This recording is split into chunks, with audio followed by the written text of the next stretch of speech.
We are coming to you live from a city synonymous with grit, work ethic, and always being ready to throw hands. A city that has given us legends in our sport, like Bruno Sammartino and Kurt Angle, and a city that has carved out its own chapter in the history of professional wrestling. We are live from the Sunny Days Arena on the Unbeaten Sports Channel as we proudly welcome you to Only Wrestlers Live. I'm Johnny LaQuasto, back alongside my incredible broadcast partner, one of the voices of JCW, Mark Roberts. And Mark, top to bottom, this card has something for every professional wrestling fan. We've got lucha, we've got strong style, we've got a women's match that would be a main event anywhere. Some of the best wrestlers in the world under this roof tonight, Johnny, and I'm happy to be here with you. No doubt, and speaking of main events, we are bookended by main events tonight. We are kicking off with a match for the OWA Women's Championship. A defiant and dominant champion in Tessa Blanchard taking on a hometown hero who's won titles all across the globe, Danny Moe. That is going to be a surefire spectacular. Also, a lot of personal turmoil between Charlie Haas and Luke Hawx. And then in our other main event, we have a no disqualification match for the JCW American Championship. Joey Janela and Facade, you know very well that could mean anything is possible. Game Changer Wrestling, Juggalo Championship Wrestling, we're at war with each other for the better part of last year. These men know each other well. There's animosity. There's high stakes here tonight. And there's a lot of room in the Sunny Days Arena to cause chaos. So without further ado, the lights are on, the ropes are tight, the fans are filing in. This is OWA live in Pittsburgh, but we'll be right back. Don't go anywhere because the action is about to continue live on the Unbeaten Sports Channel, your home for live sports.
Live on Unbeaten, your home for live sports, and we are kicking off Only Wrestlers Live tonight with an absolute blockbuster for the OWA Women's Championship. So without further ado, let's go to our maestro on the mic tonight, the great Joe Dombrowski.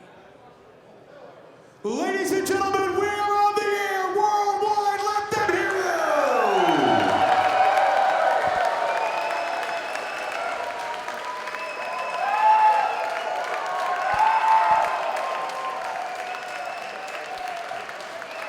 Your opening contest is scheduled for one fall.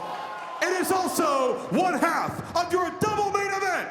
At stake, the OWA Women's Championship.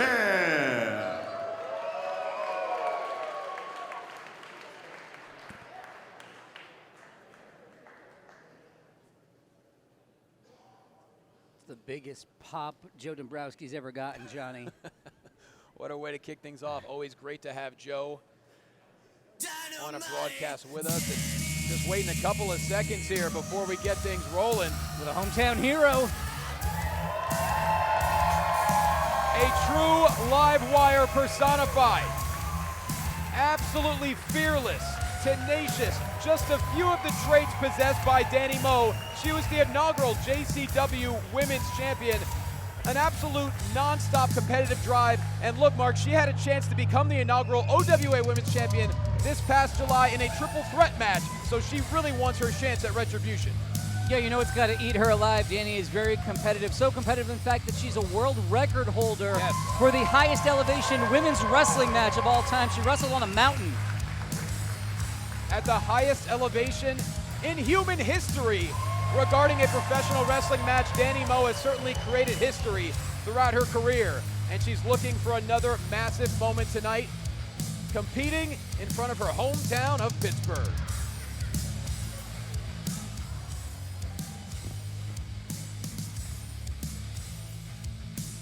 There's no doubt this may be the biggest challenge of her career thus far.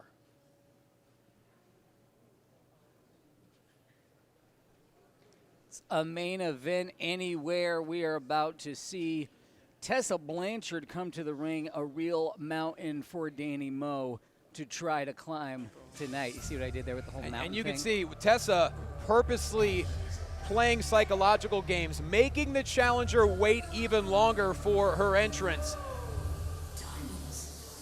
And there she is, a woman who has continued a family legacy to the highest degree. The undeniable diamond, Tessa Blanchard, the inaugural and thus far dominant OWA Women's Champion, being accompanied as always by the intoxicating and the vindictive Mila Moore. Many could argue that Tessa Blanchard is the most talented woman in our sport, but those same people could also argue she is absolutely vicious as she is elite.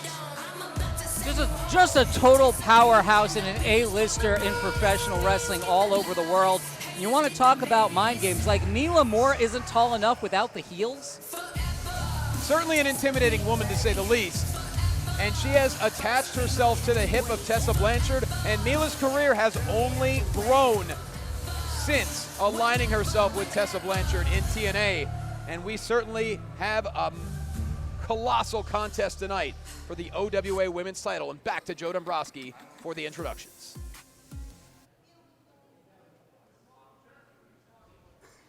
Introducing first the challenger to my right. From the 412, she is a world record holder and undefeated in power slap. This is Dynamite Danny Moe.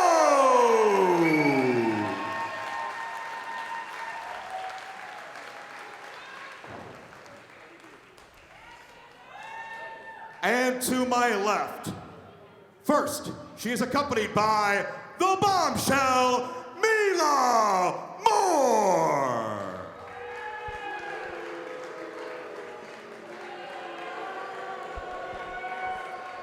Not a lot of And Diamond she Collective represents fans from Charlotte, North Carolina.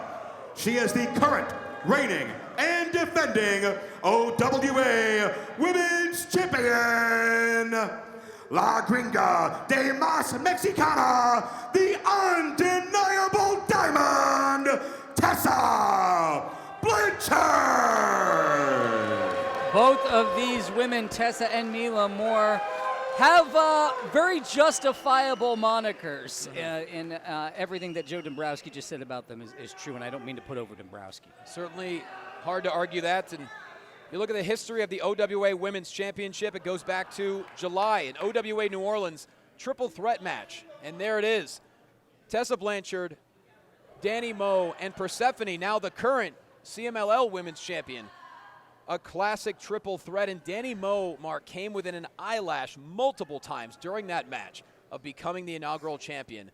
Tessa ended up coming out on top, and since she has defended against a who's who to maintain this title reign, Harley Hudson, the Spark Jada Stone, Callie and Tita, and now quite frankly, this is a match that fans have been waiting for almost a full calendar year. Danny Moe has been chomping at the bit to get another opportunity at this title.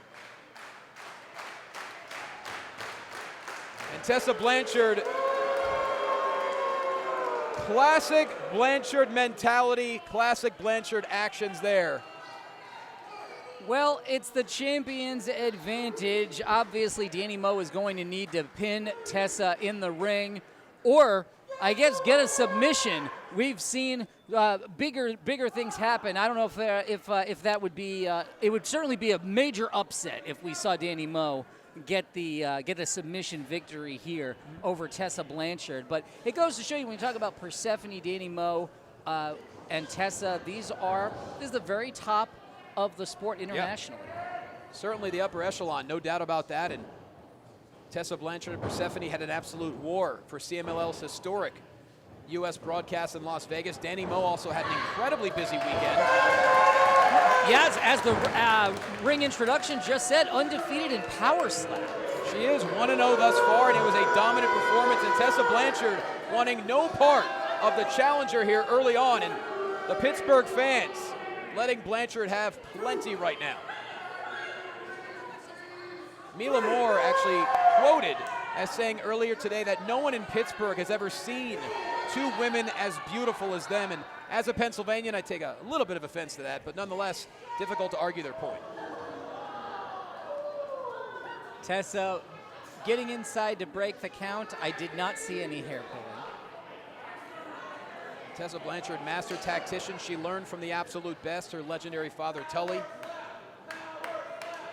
A name synonymous with the history of professional wrestling. And once again, you have to question this, Mark. Is this Blanchard having an absolute attitude, or is this all part of the strategy?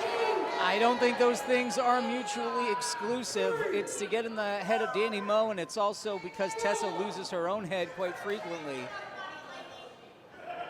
And you want to talk about the highest of heights. This was in May 2024, almost 2 years ago, when Danny Moe competed on Kalapatar in Nepal, the Himalayan mountains near Mount Everest, over 18,000 feet above sea level. Without question, a record being broken in the sport of professional wrestling. There isn't anything Danny Moe's not willing to do. Great crucifix here, and Danny Moe able to roll through with momentum. And look how quickly Blanchard gets back in the ring and establishes control. She is so technically precise. But Danny Moe certainly has the champion scouted. Quick roll up here by the champion. She's got the tights, and Danny Moe able to use that core strength to roll through. Yeah, Danny Moe as JCW Women's Champion also had an incredible record of taking on all comers. She's been embroiled in a feud with Alice Crowley, an on-again, off-again friendship. We now, another pin attempt there, but Tessa reverses it in a hurry. Great transition there, and of course we're going to see Alice Crowley in action tonight, taking on a very enigmatic, very mysterious woman in Tara Zepp. That match could go any possible way. That could be very dangerous. Look at the athleticism here of Danny Moe. Perfect way to transition to get back on her feet there. And now Moe charging in with a forearm. Nailed Tessa. The challenger clearly wearied in the corner now.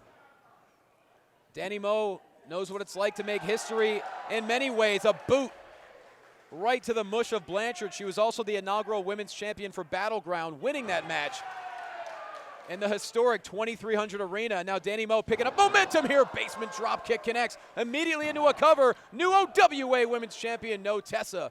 Able to kick out at two. It's going to take a lot more than that, but a leg drop connects. Smart of Danny to keep following up and trying to get the pin. This isn't an opportunity for just showboating and getting the better of Tessa. There's a championship on the line, and Danny's here to win it.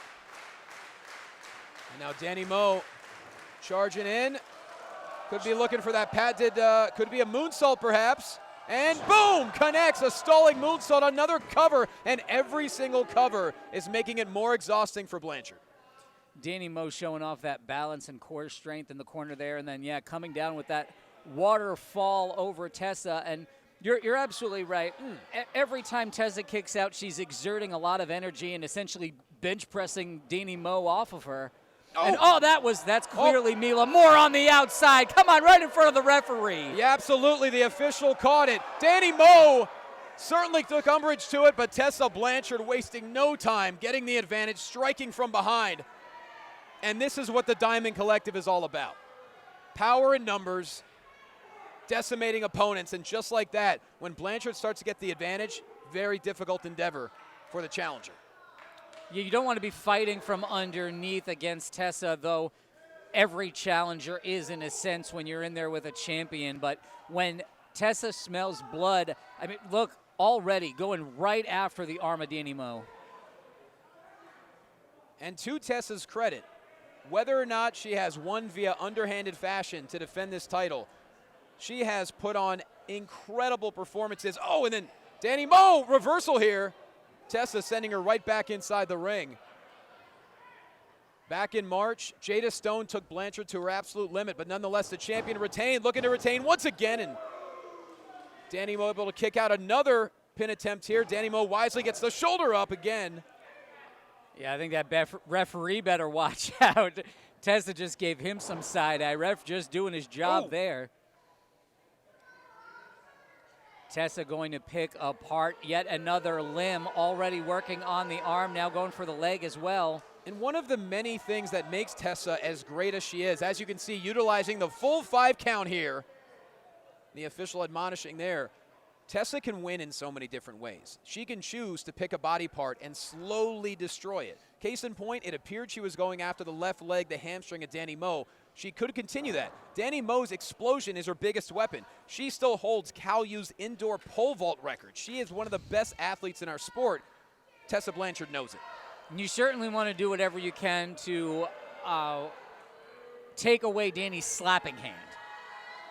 Oh, Danny Moe definitely has a powerful right hand, as we saw in Power Slap, not to mention the way she likes to throw hands. And now Blanchard slowing things down here, very methodical. We thank you for joining us here live on Unbeaten. Over 1,000 live sporting events every single year, all throughout the world. Unbeaten is truly your home for live sport. Oh! You want to talk about a power slap? Well, I'd love to see Tessa step up and do it then.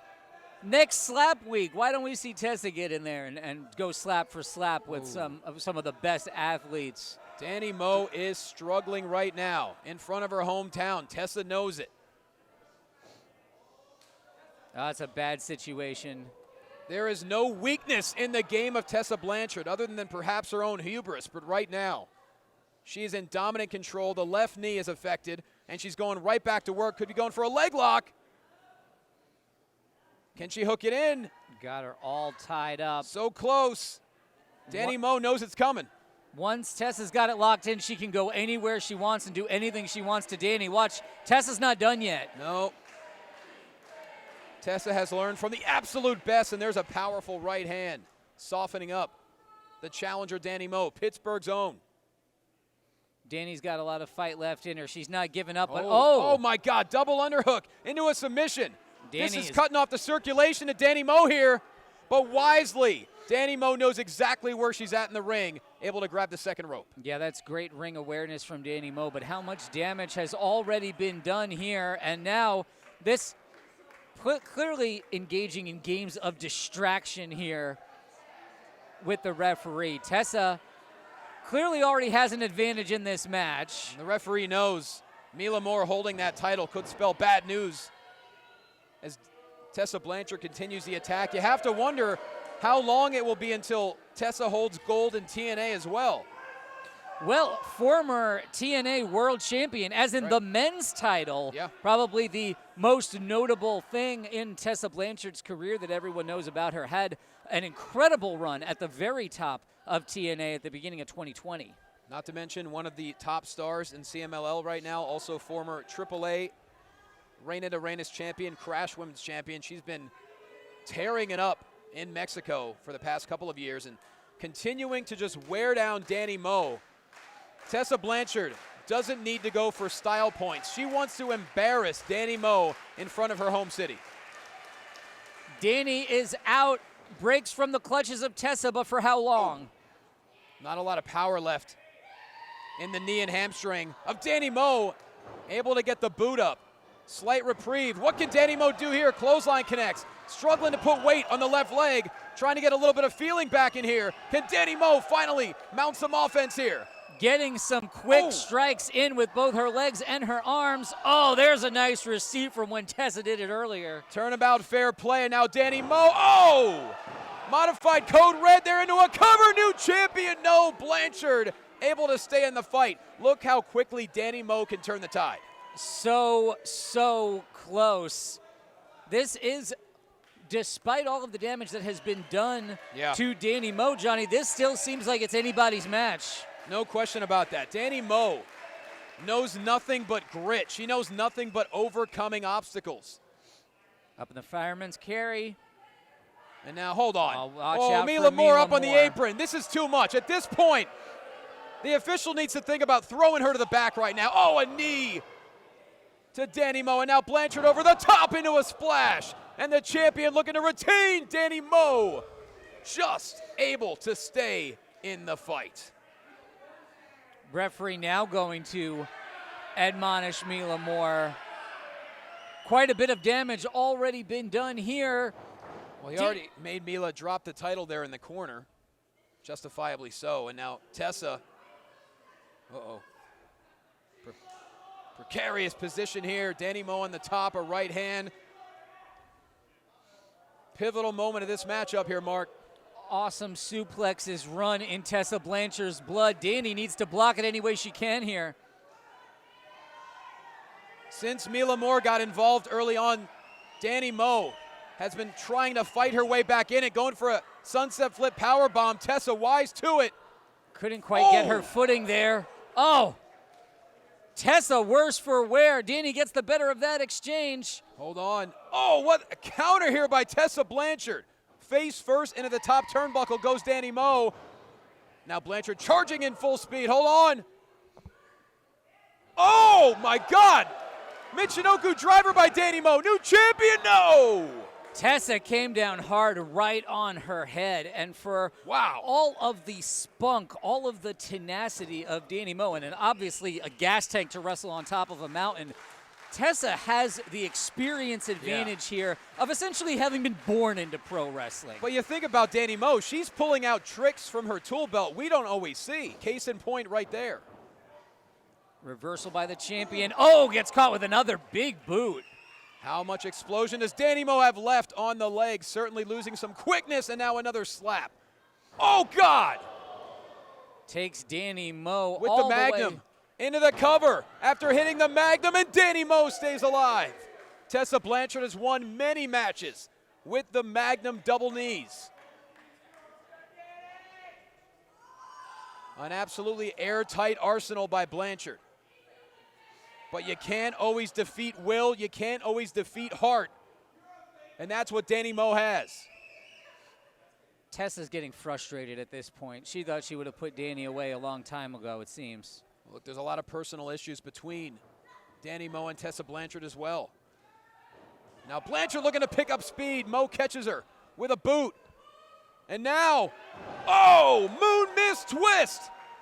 The moon mist into the, come on, Mila Moore with the foot on the rope. How many times? How many times? Well, this crowd has seen enough. I think Danny Moe has seen enough. Mila Moore needs to get her heels stolen. She needs to get thrown to the back. This may end up getting physical right here on the apron. The officials had enough at this point. Oh, hold on, he catches Tessa Blanchard in the act. Was that an eye poke? I think Mila Moore poked Danny Moe in the eye. Oh no, power bomb. Ref's back was turned. Into the cover, and the champion retains again. Here is your winner, and still OWA Women's Champion, Tessa Blanchard. And like so many times before, the Diamond Collective shines again in the most disgusting way possible. Mila Moore kept finding ways to get involved, waited for the perfect opportunity when the official had his back turned, a blatant poke to the eye. Danny Moe had no idea what was coming at her.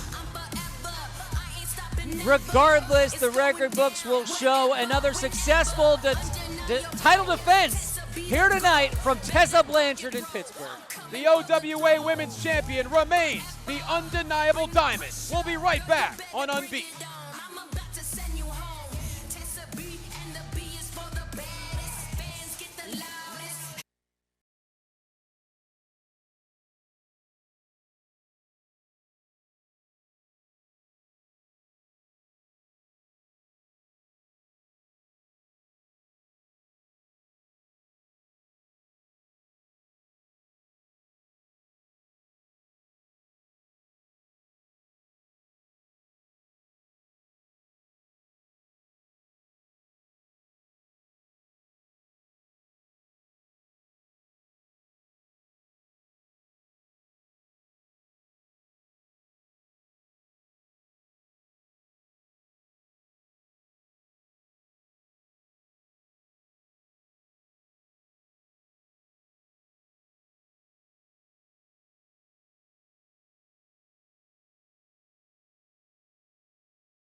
My name is the bad boy Joey Janela. In the past 5 years, I've been around the world and back about 13 times. I've been with more women than Mick Jagger in 1972 in the past 5 years, and I've won more gold than my mantle could take. And tonight I'm going to add another championship belt on my mantle, another championship win on my resume. You know what that means? More gold means more lobster, which means more women for the bad boy, which means more money for the bad boy. And Facade, you've been in the ring with me before, but in 2026, I'm a different animal. And those that know on the internet know that I'm one of the most dangerous professional wrestlers in the world. It's not hype, it's not talk. So be ready. I'm taking that JCW American Championship Facade and I'm taking it back to the Jersey Shore. The bad boy looking to storm hold with JCW Gold tonight as we take a look at our next contest. Without further ado, back to Joe Dombrowski. Wrestling fans, this next match is scheduled for one fall. Introducing first,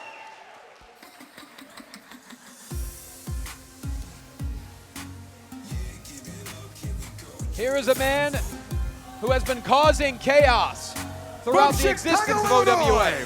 Weighing 193 pounds, he says he is the most dope professional wrestler that this generation has ever seen, that being Joe Alonzo! Quite frankly, Mark, Joe Alonzo claims to be better than every other luchador on the planet, and he refuses to back down from that statement. Well, it's important for every wrestler to have one fan who thinks that about him. Oh boy, he's going to say something fantastic. Philadelphia, Pennsylvania, get up on your feet and make some noise for the most dope professional wrestler that this generation has ever seen, that being Joe Alonzo! He's off by about a 6-hour drive, give or take. Philly, complete other side show of the some state. respect for Joe Alonzo.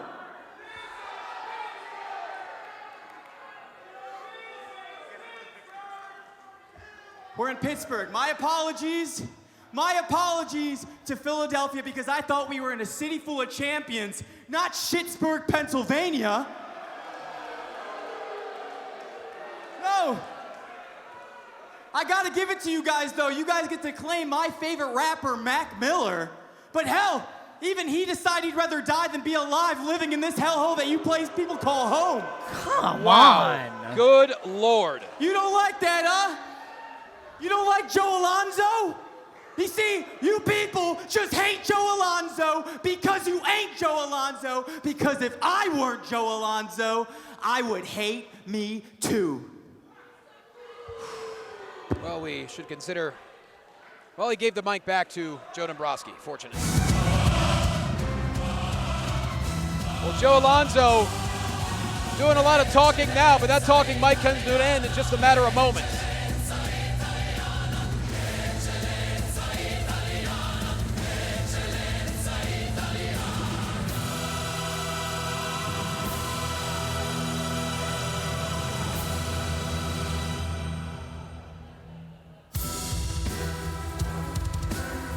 His opponent from Italy, weighing 88 kilos, he is the embodiment of Italian excellence and the third millennium Caesar, Cristiano Argento.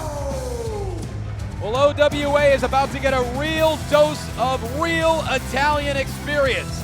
A man who considers himself to be a third millennium Caesar. Mark, that means he's got a very dangerous temper. He was a multi-time champion all throughout Europe before stomping his way into the U.S. His resume is impressive. His, Are you kidding Well- me? I don't think Joe Alonzo realizes what he just did. Yeah, that's probably not a smart move. Cristiano Argento, a 15-year pro, trained by Lance Storm, as you said, in his first OWA matchup here. Taking on someone who anyone familiar with OWA already hates in Joe Alonzo. Now, Joe Alonzo has had multiple issues with multiple stars. His rivalry with Esfinge is still essentially on fire right now, which obviously is, you could imagine will continue down the road at some point, as Joe Alonzo wants no part of Cristiano Argento. Joe Alonzo also had issues with the great Samurai del Sol, previously in OWA competition, former NWA junior heavyweight champion, and Pittsburgh does not like Joe Alonzo. No, that was very clear there in the front row. I don't know what Alonzo thought was going to happen, but a rather predictable response from the fans here in Pittsburgh. Alonzo and Esfinge 1-1 as of now in OWA, and we got a lockup right here in the center. I guess credit to Alonzo for even going that far in having a stand-up wrestling move. And since arriving in the U.S., Argento has become a staple in NWA and Exodus Pro, and OWA has been seeking out Argento for quite some time, and for the first time, he is now in competition. OWA Pittsburgh. Very interesting contrast of styles here. You have someone like Joe Alonzo. Yeah, he's a great technician, very talented athlete, but he thrives off of antagonizing his opponents, getting inside their head, whereas Argento, he just has a vicious mean streak, and he likes to take it out on his opponents. Well, that may spell bad news for Alonzo, who himself familiar with the NWA, former junior heavyweight champion in the NWA. Alonzo works at fourth rope. I don't think that Argento's the kind of guy you really want to antagonize. And as much as Joe Alonzo likes to taunt other luchadors, he actually does have a lucha background. He lived and trained in Mexico way back at the age of 19 with the legend Ricky Marvin, but there's something that switched in the minds of Joe Alonzo. Perhaps he saw how popular Lucha Libre culture has gotten, and he took umbrage to it. What a right hand by Argento. And now, Bad spot to be in. vicious fists by the Italian. Oh, Joe Alonzo able to evade that 10th shot. Oh, but not that one. Sends Alonzo reeling now. Argento told us, he said, I don't go for style points because everything I do is stylish. Case in point right there. And now looking to pile it on, scooping up Alonzo. Argento picking up momentum, picture perfect drop kick, rolls right into a cover here, doesn't hook the leg. Alonzo able to kick out at 2. Not a lot of lucha that we are seeing from Argento here. Oh, holds on. He went to break the code. Alonzo able to evade, follows up with a vicious clothesline, and now the boots to the chest of Argento.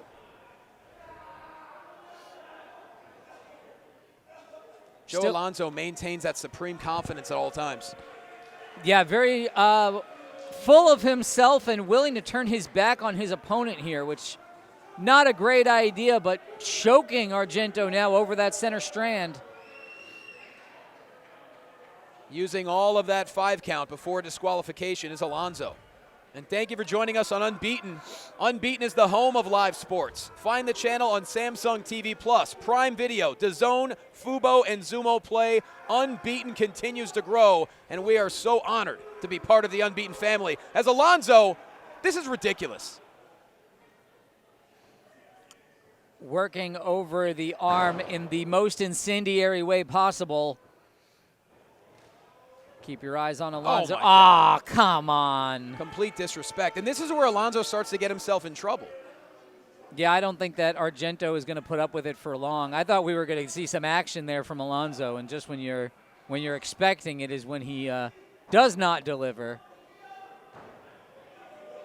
Really just toying with his opponent now. And this is what happens when you're obsessed with yourself and you get caught.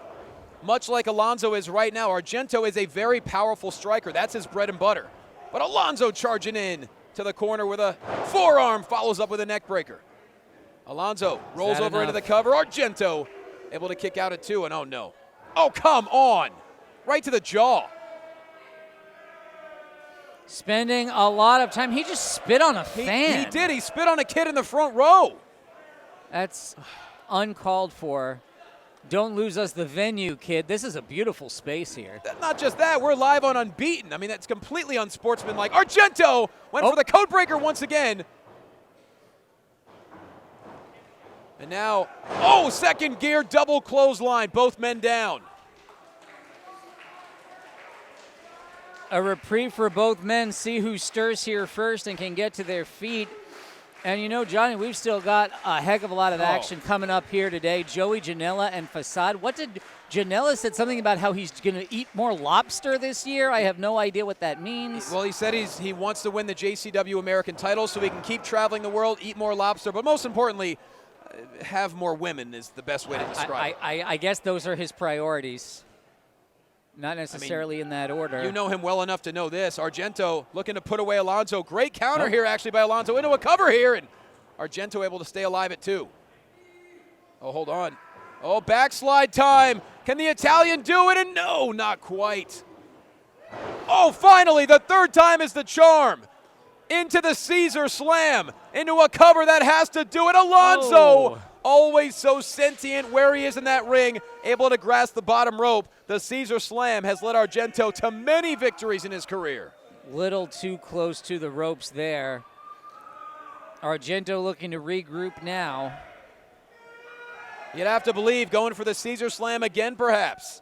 Argento hoisting up Alonzo. Out the back. Hold on. Oh, he went for the most dope. Coming up empty. Oh, no. Hold on. Wheel not working there for Alonzo. He went for the most dope double axe handle, and he landed on that knee wrong. And as a physical therapist, I don't want to guess, but the way he landed, oh boy, that could be an ACL, it could be an MCL, meniscus possibly. There's a lot of things that could go wrong in a knee. Hold on, what? Are you kidding me? Alonzo rolls up, he's got the tights. Oh, come on. The official didn't see it. Alonzo snakes a win. Here is your winner, Joe Alonzo.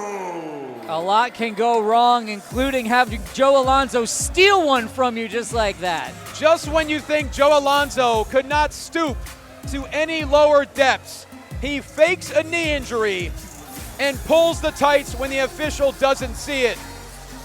Unreal. But nonetheless, Joe Alonzo walks away victorious once again for Only Wrestlers Live. Do not go anywhere, because we are live on Unbeaten.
The machine is back.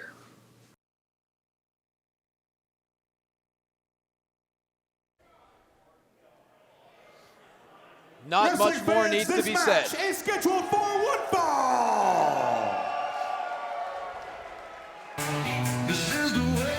A moment that the machine has been waiting for, but first, the man who looks to ruin the return. Making his way to the ring from Amarillo, Texas, weighing 195 pounds, the modern day outlaw, Chandler Hopkins. He's defiant, he's brash, he's the self-proclaimed modern-day outlaw Chandler Hopkins. Absolutely one of the top stars in Booker T's reality of wrestling right now. He's also shined across the country. AEW, TNA, Ring of Honor, AAA, MLW. And Mark, you've seen firsthand many times, we both have, why Chandler Hopkins is so highly regarded, especially with this most recent vicious streak. Well, not very highly regarded by that young fan he just stubbed in the first row. Not a stranger to the OWA. He just defeated Esfinge in the Battle of the Alamo Flag at OWA 4. And definitely in very underhanded fashion, to say the least. But Chandler Hopkins is at the point in his career where it's working for him. So therefore, he does not care who he has to step on to reach a level of success. But it's very difficult to step on the mountain that he's about to face.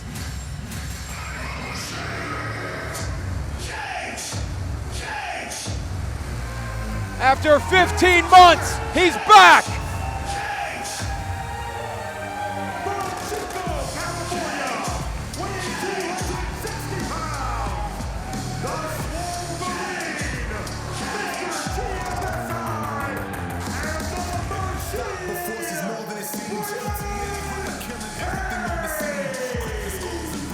The last time Brian Cage competed in a ring was in the main event of OWA Los Angeles last year, early 2025.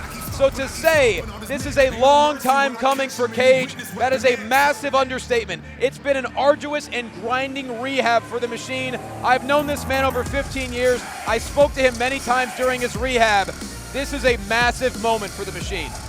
You know, looking at the size of him and what Dombrowski gave as Brian Cage's fighting weight, there are combat sports where Brian Cage exceeds the upper weight limit of being allowed to compete. The guy's got muscles on top of muscles. And not to mention, it's the athleticism. Brian Cage, he's gotten massive over the years. His strength is unreal, but he has never lost that explosiveness, that quickness, and wow, impressive, perhaps Chandler. Oh, come on, damn it. The bell hasn't rung yet. Chandler taking full advantage. You were thinking, perhaps Hopkins congratulating Cage on making the comeback. A lot of athletes would never come back from that type of knee injury that Cage had. And now a blatant low blow. You got to be kidding me. Starting from underneath here, and Pittsburgh's own referee George Ross calls for the bell. Well, Brian Cage said he can go. There's no way he's going to back down, but Hopkins wasting no time now that the match is official. That'll knock all of the air out of Brian Cage and make that explosivity that you were talking about a lot less likely. And you could see right away going to work on the knee. Brian Cage had to deal with multiple procedures after his injury. And now Hopkins taking full advantage, and Mark, that's the problem. When you do come back from an injury, it becomes a bullseye for your opponents. Yeah, that unfortunately is just the realities of pro wrestling, but Hopkins here still playing dirty. Oh, hold on. But Brian Cage, no ring rust here. He opts right back to his feet, and he still has the power. Basing on his knee well enough to be able to throw those big lariats in the corner. Well, you have to know Brian Cage did not get cleared until his knee was absolutely 100%. And what a back elbow there by the Machine. Coming up empty, but follows up with a left-handed clothesline. The always ambidextrous Brian Cage hoisting up Chandler Hopkins. Center of the ring. Oh! Hopkins able to land on his feet, able to evade. Perhaps it could have been an F5 there. Oh, Hopkins. Boot to the chest. Hopkins is going to have no option but to stick and move and to try to remain out of the clutches of Brian Cage. Absolutely. Hopkins believes in the cowboy way, although I don't think cowboys would even agree with his actions. Cage catches him in midair. Get some bicep curls, and I've seen you do those at the gym before, Mark. I'm not like that. Hopkins just flew over the back, landed on his own knee. Cage didn't even look behind him. Brian Cage has always been relentless in his drive and his tenacity, and there's no doubt returning from this injury was the most difficult part of his career. And this is someone, Chandler Hopkins takes full advantage of that top rope there, and now wasting little time, quickly back in the ring, and now a flatliner by Hopkins. Could it be an upset here? And no, Cage gets the left shoulder up. Drove Cage's head down hard into the mat, and Cage looks a little woozy. There was not great force behind that kick out. Well, look, even if you're in great condition, there could be some conditioning issues your first time back in the ring. Right, they always say there's nothing like being in ring shape. There's no substitute for actually getting in there and running those ropes. Ropes exactly where Brian Cage is at the moment. And best believe Hopkins has taken full advantage there. You know, Hopkins, he's proven to be a five-tool player. He's got the athleticism, the intelligence, technique, aggression. He's got that mindset of a true quick-draw outlaw. But we are seeing a vindictive side of him that we really haven't seen until recently. Got to keep Cage down for as long as possible here. Look at this. Oh, once again. Got him out of the corner. Trying to make Brian Cage tap out. The pressure on the knees, the pressure on the abdomen. Cage is one strong reach away from the bottom rope. Can he find a way? Chandler Hopkins. Very difficult to believe that Brian Cage is going to submit here. But a lot of damage can be done in the process. And once again, it goes back to that rehab. Is Cage really 100% as he gets to that bottom rope? Hopkins forced to break the hold. Yeah, there's always the possibility of simply passing out from the pain. Cage holds on here, lives to fight another day, stirring to get to his feet. And Hopkins is absolutely locked in, although it took a little bit too much time there. Cage trying to fight back to his feet. He's held titles in Ring of Honor, NWA, TNA, also a former FTW champion before that title was retired. Oh, once again, a boot right to the knee and then to the face. Chandler Hopkins. Mark, you have to admit, this game plan, yes, it was completely low blow, underhanded, but it's effective. He's definitely kept Brian Cage at bay, but now really getting distracted here. Going after a child in the front row. Oh, hold on. Cage, though. This is the issue with Chandler Hopkins. He gets distracted. He gets too full of himself. And Cage only has one thing in mind, decimating the chest of the modern-day outlaw.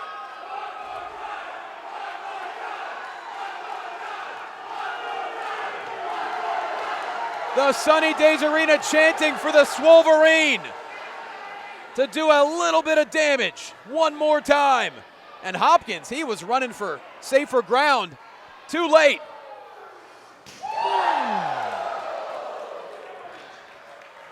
Think you could have heard that chop over at Three Rivers. Yeah, that just vicious. Even anyone who has been Whoa, look out, Joe. before. Look out, Joe! Oh! Hopkins sent into the barricade. Have you ever seen Dombrowski move so fast?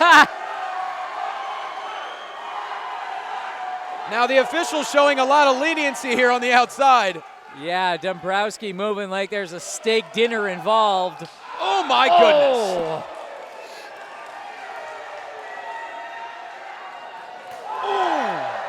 Giving a tour of the Sunny Days Arena is Brian Cage. And just in time, Cage sending Hopkins back inside the ring.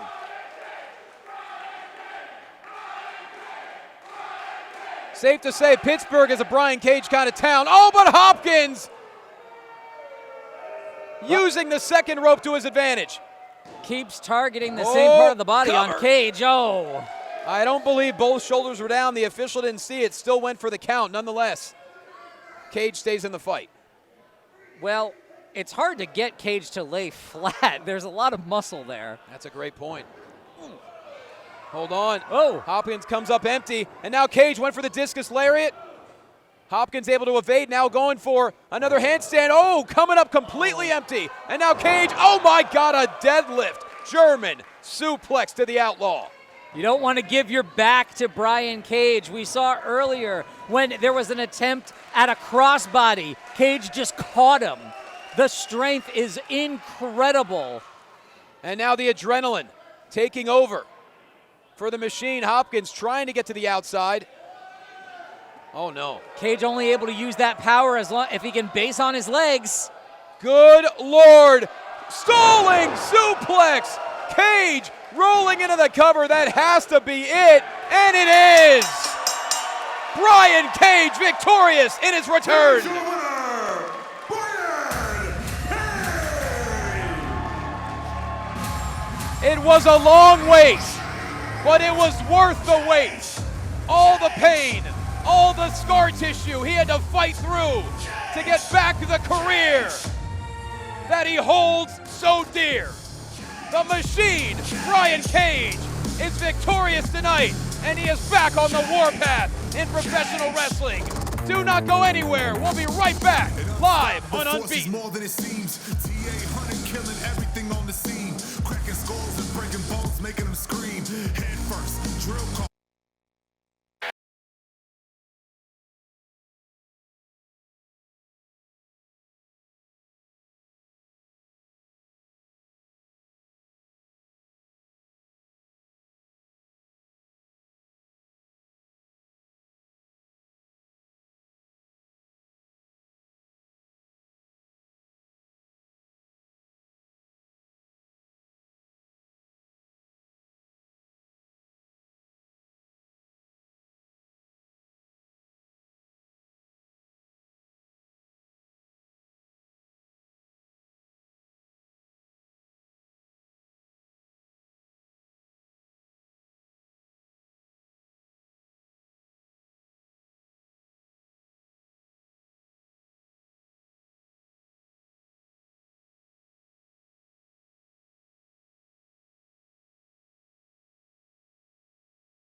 Brothers of Funstruction, the time for joke. That one. Brothers of Funstruction, no more clown. Too derivative. Kanan, get out here. No. We got to cut our promo. We got our match with the Brothers of Funstruction any minute. I don't really feel comfortable. See, you said this is a tag team. This is not what I expected. What do you... Kanan, get out here right now. We got to cut a promo. Move. Hey. What are you doing? Are you crazy? What? You said this is only Wrestlers. This is Only Wrestlers, and tonight it's the NTRL, Natural Kanan Christopher, and the BOSS, Boss of Professional Wrestling Glenn Spector, the Troublemakers, against the Brothers of Funstruction. Now. So wait, this is an actual tag? Yes, it's an actual. wrestling? It's another chance for us to show that we're the best tag team in America. All right, so get it together, Brothers of Funstruction. Regardless of what you just saw, you are in for the worst night of your life, courtesy of the Natural and the Boss. And that isn't just a promise, baby. It also happens to be An F-A-K-T fact. Bring it in, baby. And the Troublemakers love to cause attention to themselves. What a tag match we have in store. Back live on Unbeaten, and back to Joe Dombrowski. This is a tag team match scheduled for one fall. A battle between two of the most over-the-top tag teams you will ever see. The question is, which team will be more off the wall to get an advantage? Case in point, what we are looking at right now. Coming to you from the Dark Carnival,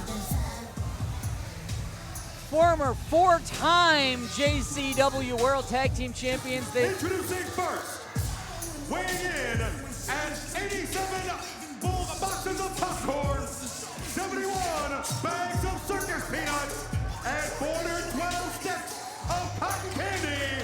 Coming your way from the Dark Carnival, this is the team of Yabo and Ruffo, the Brothers of Funstruction. Well, Mark, cue the balloons, cue the confetti, and of course, cue the chaos.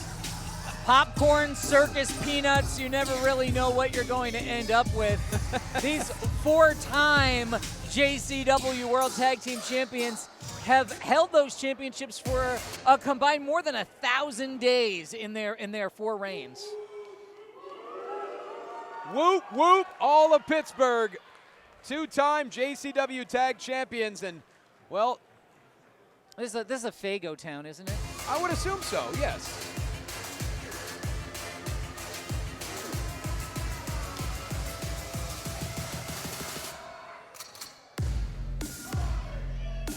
Their opponents, representing Alpha Sigma Sigma, at a combined height of really tall and a combined weight of really big, the team of the Big Boss, Glenn Spector, the Natural, Kanan Christopher, the Troublemakers. Well, Mark, these are two men who aren't just living in the past, they are coexisting in the past perfectly together. Both former football stars who have made the transition to the ring in seamless fashion, but they also haven't exactly left the frat house. Right, representing Alpha Sigma Sigma. I think we got a good view of these guys are just not too bright. Well, Glenn Spector, the man who has sans hair, is certainly, if you would say, that the head coach of the tag team. And Kanan Christopher is really the five-tool player. He's the star athlete, and Glenn Spector is really trying to mold Kanan Christopher in his own image. As you can see, Kanan Christopher thought this was not an Only Wrestlers show. He thought this was an Only Fans show. I didn't know that was a form of live entertainment, but here we are. That is Yabo the Clown. These two real-life brothers who are both easily over 6'3", and I don't know if I should spoil the trick. I don't think that Yabo actually has curly red hair. Look, I would never deny that. I mean, look, you're around JCW athletes a lot more than me. Oh, all I know is my favorite kind of time is Brothers of Funstruction time. Oh, Glenn Spector, you're ruining the balloon trick. The brothers, no strangers to OWA, have 2 victories under their belts already. Defeated the Backseat Boys to become the 2-time JCW Tag Champions a while back.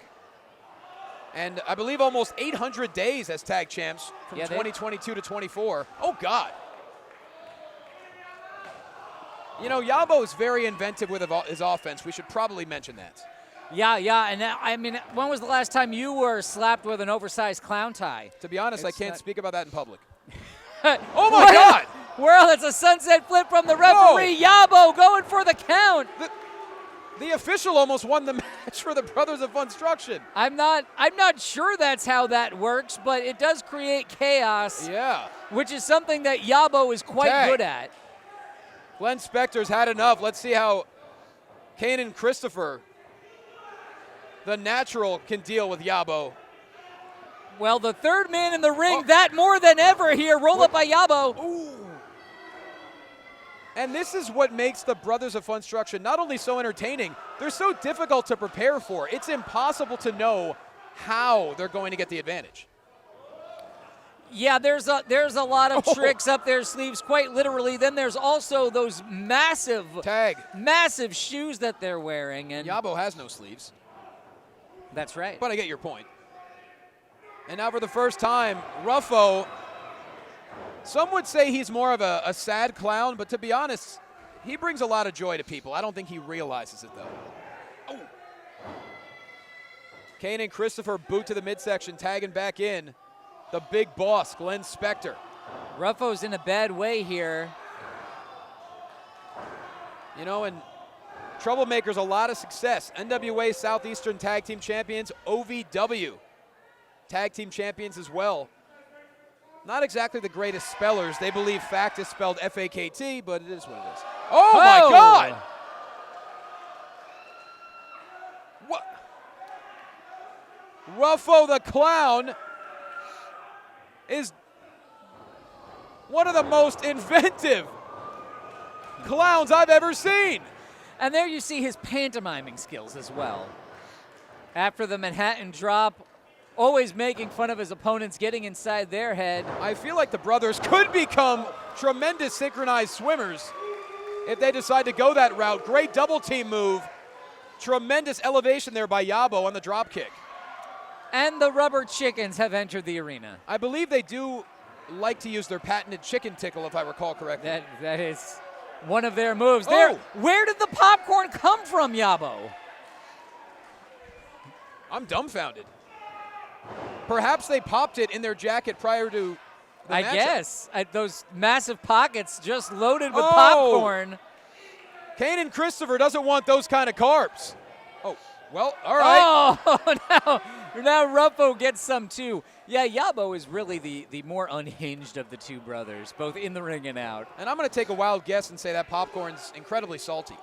Yeah, I think it's been around for a while. They've probably had that in their pocket since the last gathering of the Juggalos last summer. I believe you had a few mouthfuls at the gatherings in the past. What happens at the gathering? Now we got some juggling. Well, juggling by the Juggalos. Oh, my goodness. That is a fastball. Apple to the chest. Hold on, the natural Kanan Christopher now. Well, Ruffo's going to have to break out of that. Oh, back elbow. Great technique there. Oh, my goodness. Down the middle, off the sternum. And now Christopher taking advantage. And now the Troublemaker starting to figure out the scheme of the brothers, perhaps. Ooh. Good job holding on. Both of these teams certainly know how to act in coordination and know each other very well as long-term teams. And this is what the Troublemakers are all about. Slicing the ring in half, double teams. Oh, they didn't see that coming. What a cross body by Yabo. From a massive clown off the top rope. How'd you like to see that flying at you? Unreal. And like you said, Mark, these clowns are big, athletic clowns. It is actually, there's the chicken. The way that they dress actually distracts. They are deceptively large in the ring. Well, Yabo took a little bit too much time waving his chicken.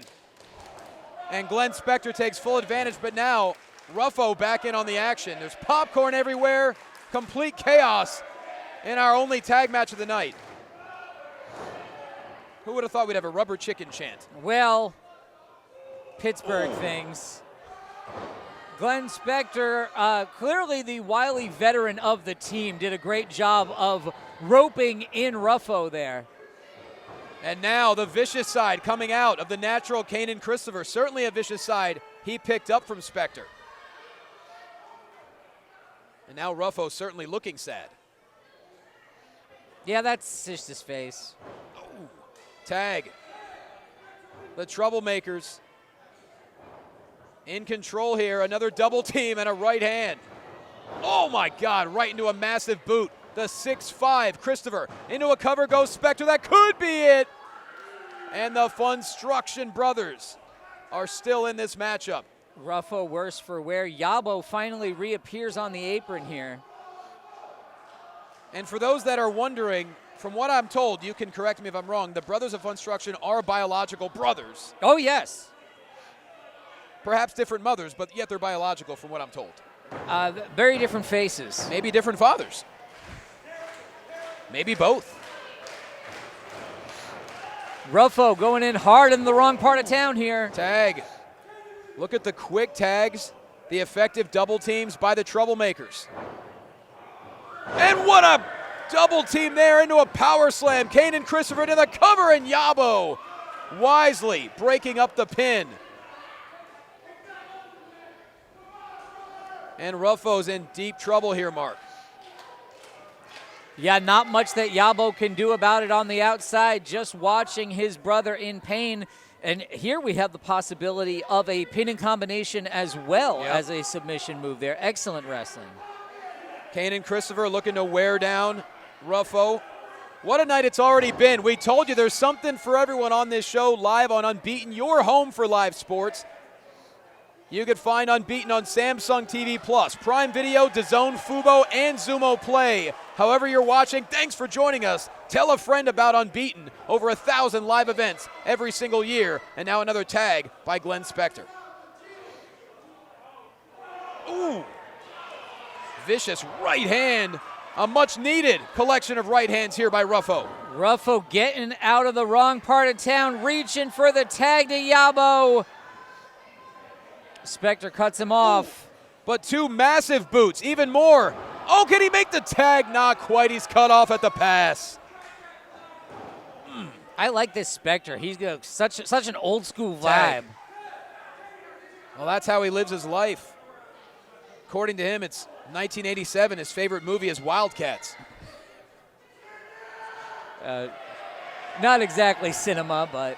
Well, it's a football movie, and he thinks he was in it. Oh, Ruffo, perhaps out of instinct. A meeting of the minds there, and a tag into Yabo. Chicken in hand, right fist flying.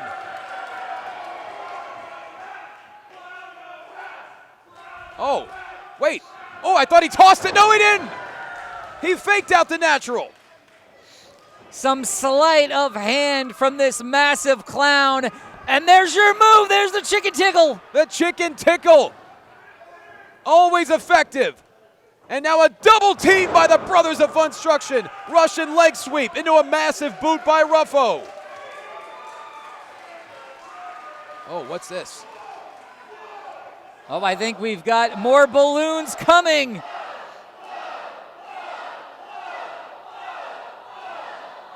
You know, we'll let Pittsburgh speak for themselves here.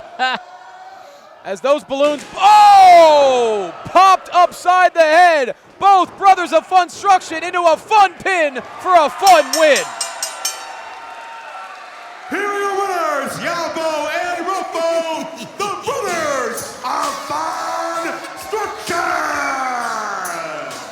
You know, there's a lot of different kinds of athletes in our sport, but Mark, as you know all too well, there are only two Brothers of Funstruction. They are a couple juggalos, a couple clowns. At the end of the day, they are tag team specialists getting another victory here in the OWA. No question, there's only one JCW, and that's why the Brothers of Funstruction have been so popular and so successful Yabo and Ruffo victorious once again for Only Wrestlers Live. Don't go anywhere. We are back in just 2 minutes live on Unbeaten.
On Only Wrestlers Live, and we're moments away from a battle between two of the fastest rising women in professional wrestling. But right now, back to Joe Dombrowski. Ladies and gentlemen, this next contest is set for one fall.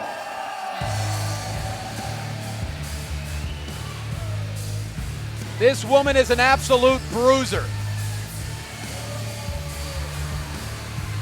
Introducing first, making her way towards the ring from Cleveland, Ohio, this is Big Alice Crowley. It's been a fast ascension in the career of Alice Crowley.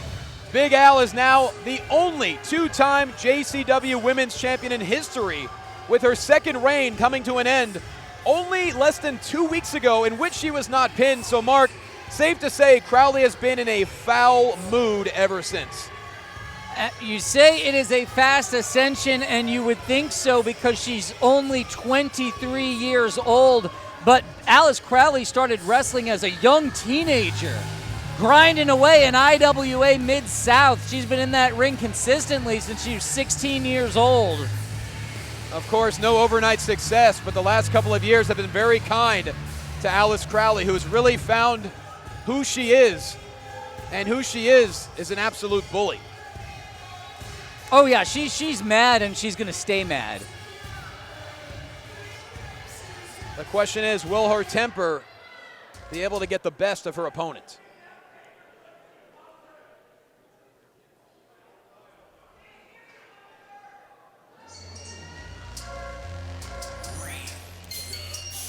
The woman you're about to see is unlike any woman in our sport.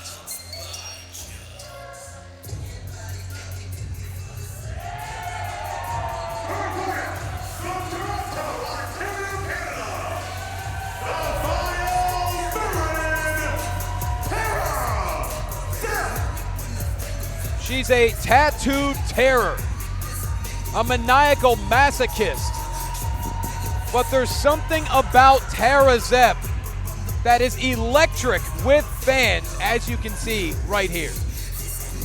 A very intimidating figure that Tara Zepp cuts as well. It's a very different vibe from Big Al, but it's intimidating nonetheless. Tara Zepp, about 3 years of pro, trained by Artemis Spencer, Nicole Matthews, some of Canada's finest. Not to mention a very physical dojo in Vancouver. She arrived here from Canada a couple of years ago to compete, and you know, Tara Zepp, she's a very mysterious person. Not a lot is known about her. She is absolutely tattooed from head to toe. And yes, she's not that big in stature, but she makes up for it in having such an intimidating aura about her. Well, Alice Crowley has the height and reach advantage in just about every match that she ever has. She's got a long body and uses those legs to her advantage with some big boots, as I'm sure we will see if she gets the opportunity to bring it out here against Tara Zepp. Well, there's no doubt Crowley has a tenacious mindset, to say the least. But Tara Zepp at the same point, we've never seen her back down from anyone. Tara Zepp has faced many larger opponents, and there's just something about her. I don't want to call it supernatural, but there's some kind of force that helps Tara Zepp, and she's not afraid to brawl and toss hands. With the Thesz right into the ground and pound. But fun fact about Big Al, she once competed in Power Slap as well, which in the state of Nevada requires an MMA license. So her hands are essentially registered deadly weapons. She walks around with an MMA license. And there's no doubt Crowley is certainly not afraid to get into a bare-knuckle brawl. But right now, Tara Zepp, the early advantage, boot in the corner, looking to continue the momentum here against Big Al. Yeah, Tara has her right where she wants her. Oh my God, what a counter there by Alice Crowley, face first and in the turnbuckle. And look at Crowley here, wasting no time whatsoever. And now she's on the offensive, a full mount, collection of right hands to the villain. Wow, that is just absolutely raining down. And those were closed fists. And you've seen full well what Crowley is able to do in JCW. Oh, what a suplex. Yeah, Big Al's gone to war with the best of them. Hook of the leg here. Long-standing friendship / rivalry with Danny Moe. Been in there with Sonny Kiss recently in that match that you talked about where she was not pinned. The opposing team was J-Rod and Nyla Rose. And now the champion is the American Gladiator, J-Rod. That's right. Not sitting well at all with Big Al. Oh, she went for the IUDDT there, but Crowley able to evade.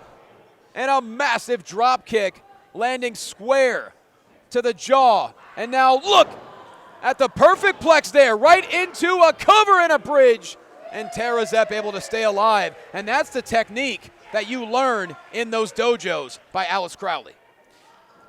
Big Al spent some time over in Tokyo Joshi Pro Wrestling, training in dojos over there as well. A very well-rounded competitor coming from a place like IWA Mid-South to learning her craft in Tokyo to competing in Power Slap. Watch here. Oh my goodness. That may have been the loudest chop we've heard all night. And now Crowley looking to follow up there. A back elbow connects right into the cover is Big Al, and ooh, just in time. Tara Zepp able to get the shoulder up. Zepp definitely fighting from underneath here, but staying alive in this contest. You know, and Tara Zepp is no stranger to, let's be honest, pain. You know, she was mentored by the likes of Mick Foley, the late and legendary Sabu. Tara Zepp, in many ways, she thrives off of her own physical pain. Well, she's going to find plenty of it here. Oh! And Big Al knows it. A boot into a cover once again, and Crowley trying to exhaust Tara Zepp now, and wisely locks in a rear naked choke here. Some would call it a sleeper as well. Nonetheless, it is locked in. Yeah, Big Al's right arm is bearing down on the back of the head, pushing her left arm right into the throat of Tara Zepp. And Crowley was unable to get the hooks in there, wrap the legs around the waist, which allowed Tara Zepp to fight back to her feet. But the damage certainly done. And look at Crowley. One of the most powerful strikers in any women's division. has her own ties to Canada as well. Thus, Big Al recently made her Maple Leaf Pro debut, and it's my understanding she'll be back there. Hold on, Roll cover up. here. Oh! Beautiful That was sunset flip. very close. But look how quickly Crowley leaps right back to her feet with another boot. No style points here, just brutality. Right into a cover once again is Big Al, and Tara Zepp is fighting for air. She's fighting for her life right now. If Tara Zepp can really absorb all of this punishment and perhaps enjoy it, that's got to be off-putting to be in the ring with her. At some point, you've got to wonder what more you can do. And all the credit in the world to Big Al.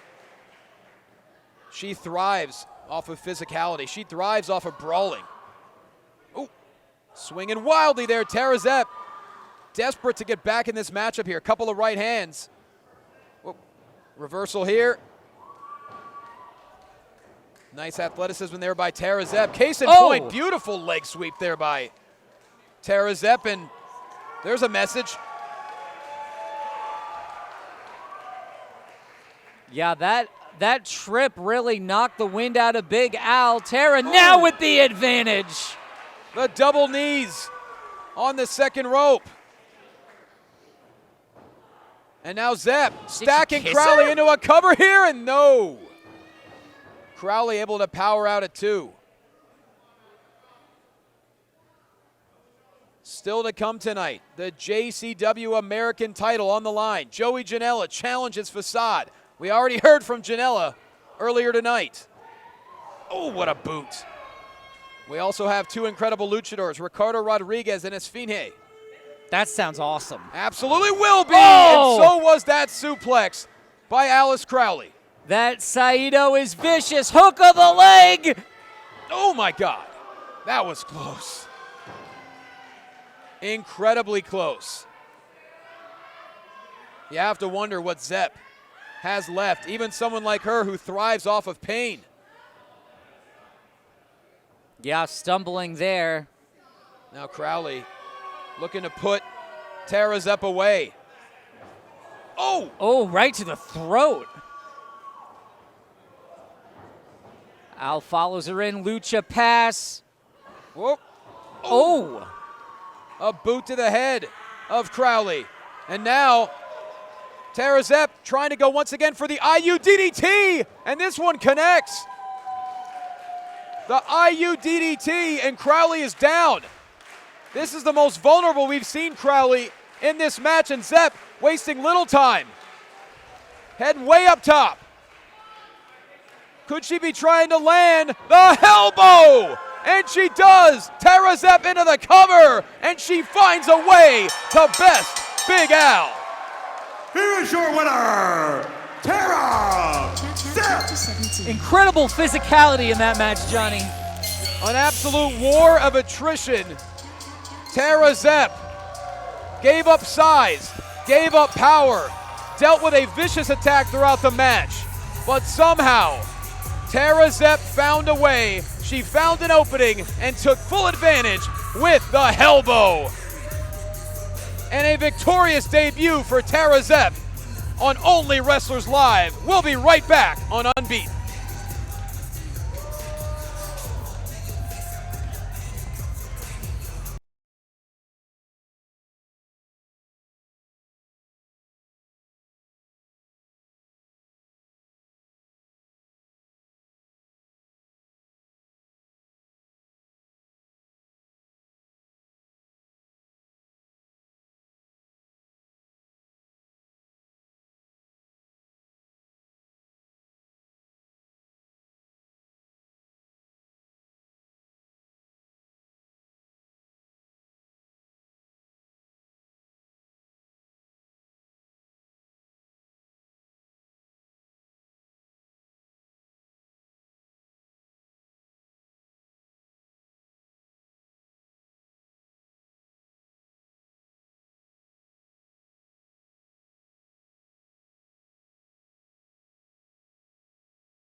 Dombrowski. This is set for one fall.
And took the burrito. That's not right. I mean, I'll be honest, I don't know what's going on here. The music was cut off. Joe Dombrowski did not announce Charlie Haas's name. Perhaps that was by demand of Charlie Haas. I don't know. I don't think Dombrowski's going to get crosswise with Charlie Haas under any circumstances. And there's a definite history between Charlie Haas and his opponent tonight. Oh boy. Whoa. You don't deserve. Shut up! Shut up! Face down. I'll come down there and paintbrush each and every one of you. We'll call your ass right out of here.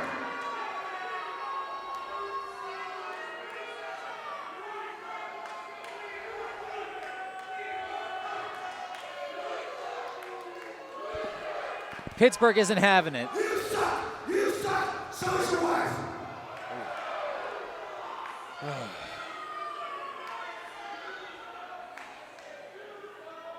You suck!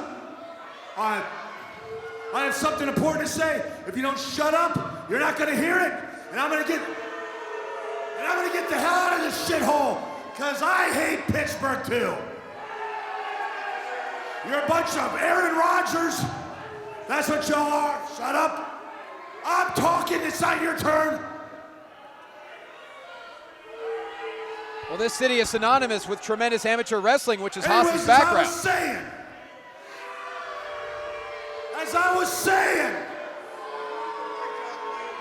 Shut up, man. Oh, God. Oh, Your God. ass. You want some too? Oh, hold on. Luke Hawx has had enough. No need to wait for his introduction. Hawx is ready to go. And I believe this match is officially underway. Hawx, the brawl has begun. Yep, we just heard the bell ring here, and clearly the animosity between these men on display right away. Look at the height on that back body drop. A long way down for Charlie Haas. Every time these two men have crossed paths throughout 2025, it became violent and personal. And that's a man right there who respects. From New Orleans, Louisiana, the Southern Stomper, Luke Hawx. Now that is a proper introduction that Charlie Haas was trying to deny.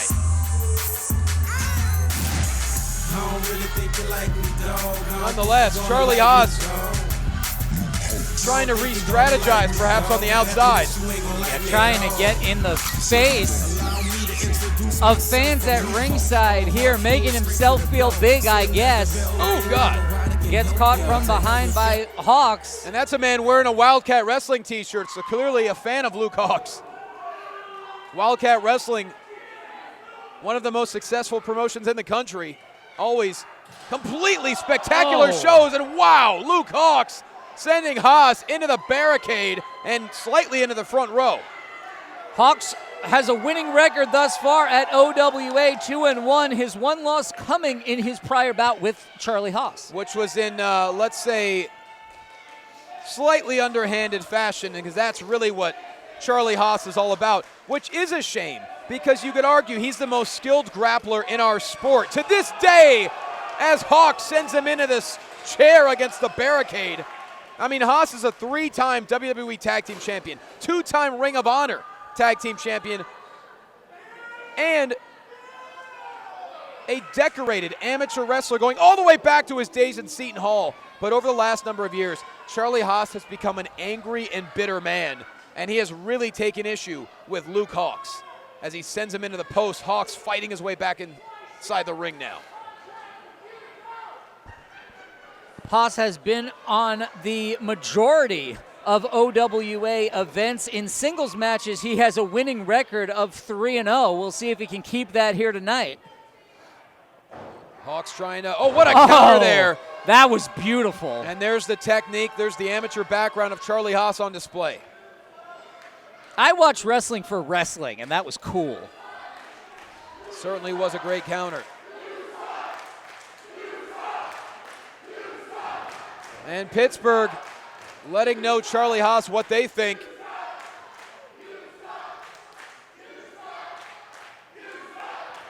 And you got to think back to March in OWA Los Angeles. Charlie Haas completely decimated Vin Parker, made him bleed to an excessive level, threw the referee to the ground, and then struck Vin Parker with a fireball. Just the most disgusting behavior. Case in point right now, utilizing the full 5 count. The official has to be very careful here. Yeah, I would not want to, under those circumstances you just described, go in and be the referee on a Charlie Haas match. Oh, look, Haas doesn't know how to control himself at this point in his career. He truly doesn't. Not a lot of technical skill goes into throwing a fireball in a man's face. No. Meanwhile, Luke Hawx, over the past 2 decades, no matter where he's competed, he's been a powerhouse. He's won titles in 9 promotions. But right now, Charlie Haas is slowly wearing him down. And that's what makes it even worse, is that Charlie Haas actually is a phenomenal wrestler and a phenomenal athlete. He doesn't have to resort to those tactics. Well, there's something mentally that has snapped in Charlie Haas. Perhaps it's knowing he has less good days ahead of him than he has behind him. Perhaps there's personal issues. Nonetheless, he's the kind of man, when he shows up inside to an arena, everyone just avoids him. They walk the opposite direction. They don't even make eye contact. I know you haven't. I know I haven't. No, I frighten easily. Vicious whip into the corner. And Luke Hawx is in dire straits here. Yep, definitely on the bottom so far in this contest, trying to make his way back to his feet here. Charlie's going to help him to the outside. And Charlie Haas will take umbrage with just about anyone. He has issues with Luke Hawx. Just one of the issues is the fact that Luke Hawx was cast in Young Rock as Stone Cold Steve Austin, and Charlie Haas feels like it should have been him. to play Stone Cold? Absolutely. He's made it very clear he feels like it should have been him, as now Luke Hawx trying to fight back here. Now the official on the outside, trying to maintain order. Good luck with these two, as Hawx sends Haas over the top into the front row, and oh boy. Seeing the action spill to the front. That 5-year-old kid here might want to get away here. He might be younger than 5. I have no idea. Oh, God. Action getting closer and closer to us here at the commentary table. And considering everything Charlie Haas has done, this is very well deserved. And the official showing a lot of leniency here, as Hawx attacks with the chair on the outside. A chair that was introduced by Haas. Oh, hold on. Out of desperation, Charlie Haas, a chop to the throat and then crashes into a chair. Yeah, he just ate it through a whole bunch of chairs. Oh, this whole section in front of us is getting displaced. Oh, my God, this is getting a little too close to us at the commentary desk. We've got a lot of equipment here, fellas. We're not going to be able to run out of the way. Well, there's a lot of room in the Sunny Days Arena. I wish they would go somewhere else. A reverse! And Hawk sent into the corner.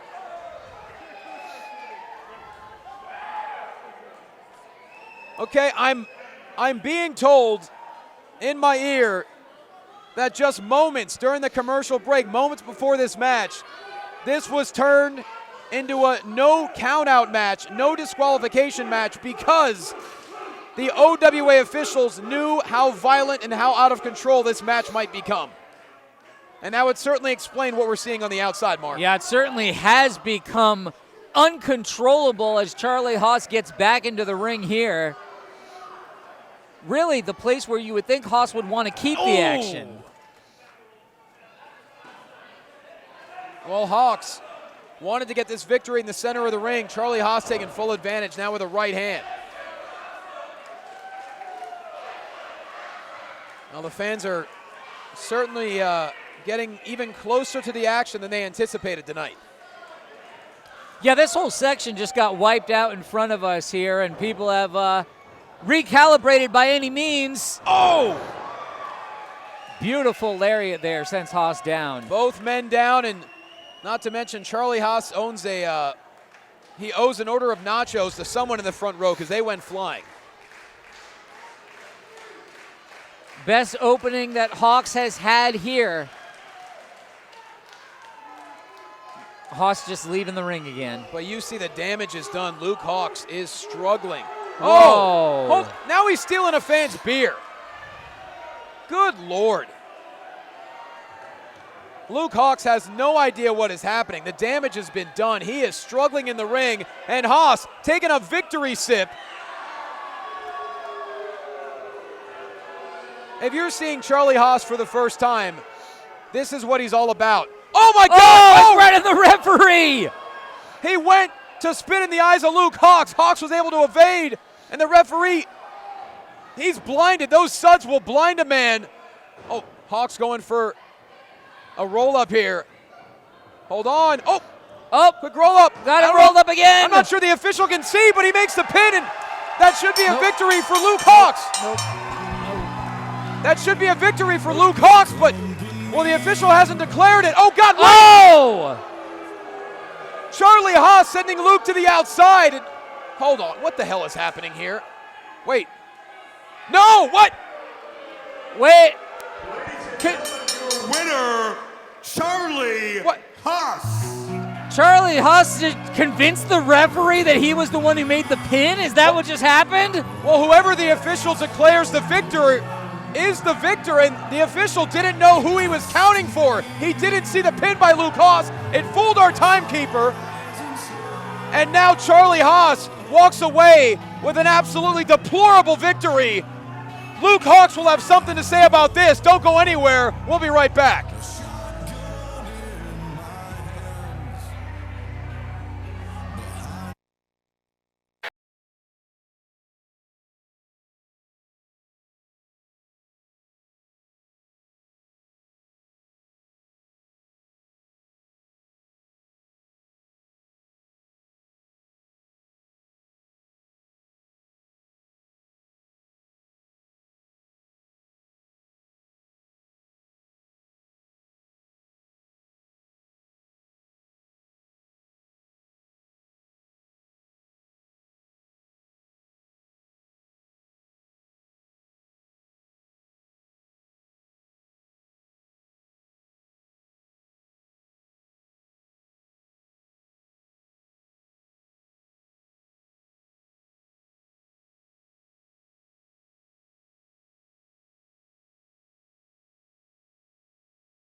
caballeros, if you don't know who I am, let me introduce myself. Let me reintroduce myself to the audiences who haven't seen me in a while. Mi nombre es Ricardo Rodriguez, and I am beyond excited and beyond proud to be right here at OnlyWrestlers Live. And then today I get to step into that ring for the very first time in this company. And not only that, though, I get to step into that ring with somebody who I'm very familiar with, a global international superstar by the name of Esfinge. Somebody that I am very familiar with, and I am very excited about this because we get to demonstrate, give this passionate introduction of what Lucha Libre Mexicana is to this fine, amazing audience that will be supporting us tonight. Now, here's the thing, though. The audience may only know me by a suit and tie, being pushed around, having a microphone in my hand. But tonight, when I step into the ring, la pasión de la lucha libre mexicana is going to be expanded all over this place. And everybody will know the capabilities of Ricardo Rodriguez. It just so happens that, Esfinge, you're kind of in my way. So tonight, when I step into that ring, Ricardo Rodriguez will be victorious, el ganador, and I will hold the microphone, I will say, Ricardo Rodriguez. We are back live on Unbeaten as two astounding luchadors are about to go to battle. But for the introductions, back to Joe Dombrowski. This next match is set for one fall that features the international stars of Lucha Libre. Introducing first, from Los Angeles, California, weighing 250 pounds,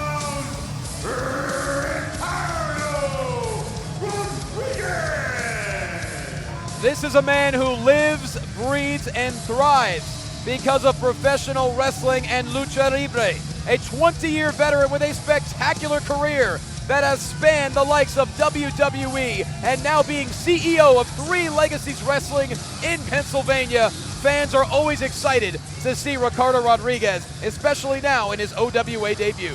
Yeah, a man who literally needs no introduction. I'm excited to see what he still does in a pro wrestling match, especially against a talent like Esfinge. He is so experienced. There isn't anything he hasn't seen or done over the course of his career. He's been in the ring with the likes of John Cena, Roman Reigns, Randy Orton, Rey Mysterio, amongst many others.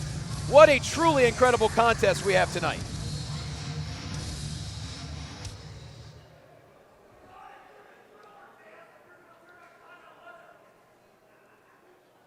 But while Rodriguez is ready for action, we are awaiting the arrival of the true Sphinx of Lucha Libre.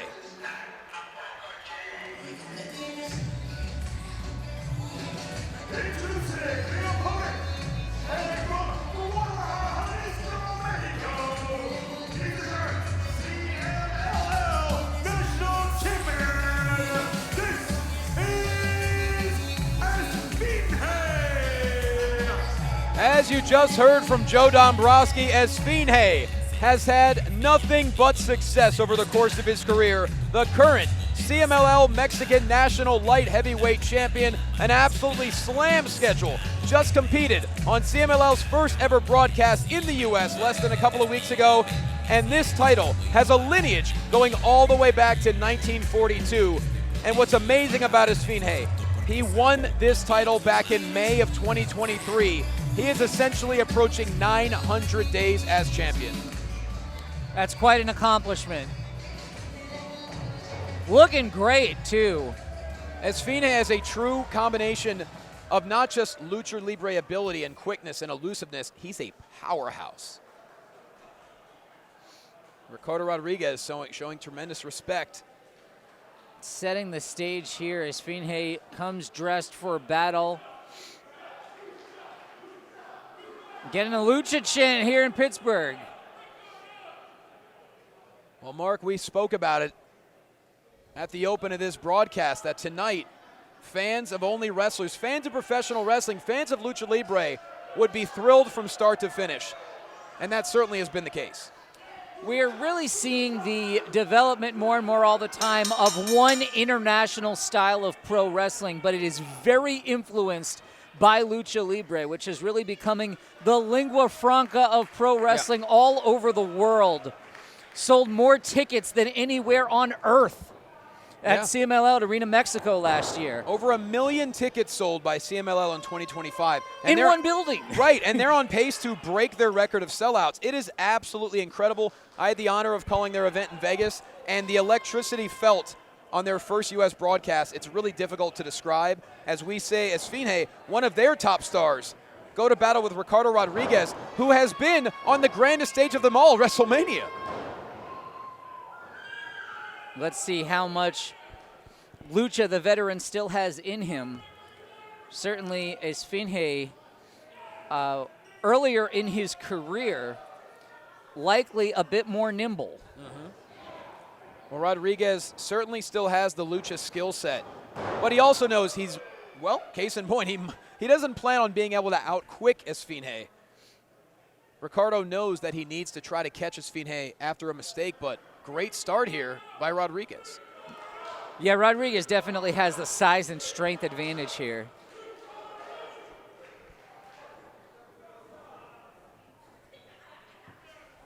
Certainly a good feeling out process early on by Ricardo Rodriguez and Esfinge. Ooh, great technique there by Rodriguez. Tremendous counter, though, by the Sphinx. Esfinge, also the former Occidente light heavyweight champion and tag team champion as well. Reversal here by Rodriguez. Oh, able to evade. Charging in. And a boot by Esfinge, who has never met a risk he wasn't willing to take off the top. Oh, look at Rodriguez catching him, face planting Esfinge. That is the intelligence, the ring awareness, the experience of the veteran Rodriguez. It was a risk that did not pay off that time. No water in the pool for Esfinge. And now Rodriguez has him right where he wants him. Rodriguez is such an intelligent tactician. Ooh. And you know, Mark, this is something we kind of expected. If Rodriguez was able to find an opening in this match, yes, he's a luchador, but at this point in his career, he would prefer to wear down someone like Esfinge, to slow things down a little bit. Yeah, the pace will quicken when Esfinge is on offense, as you see right there, and then chop down to size. Look how quickly Rodriguez was able to counter there into a brute force clothesline.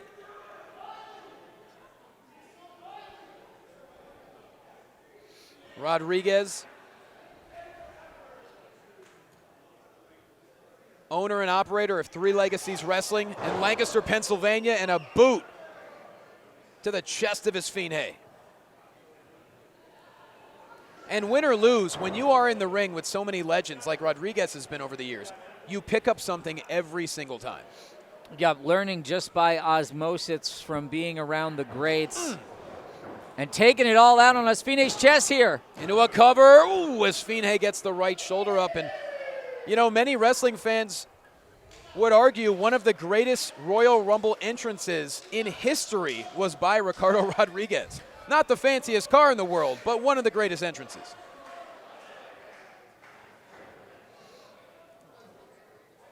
As Rodriguez continues to go to work on Esfinge on the outside.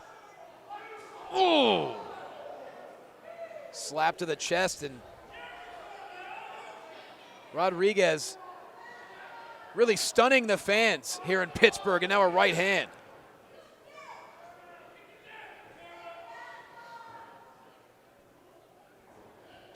Ooh, Rodriguez goes to work. Esfinge does not want that knee to be on the bottom row. Oh my goodness. Yeah, in a real bad position here as Esfinge gets to the outside.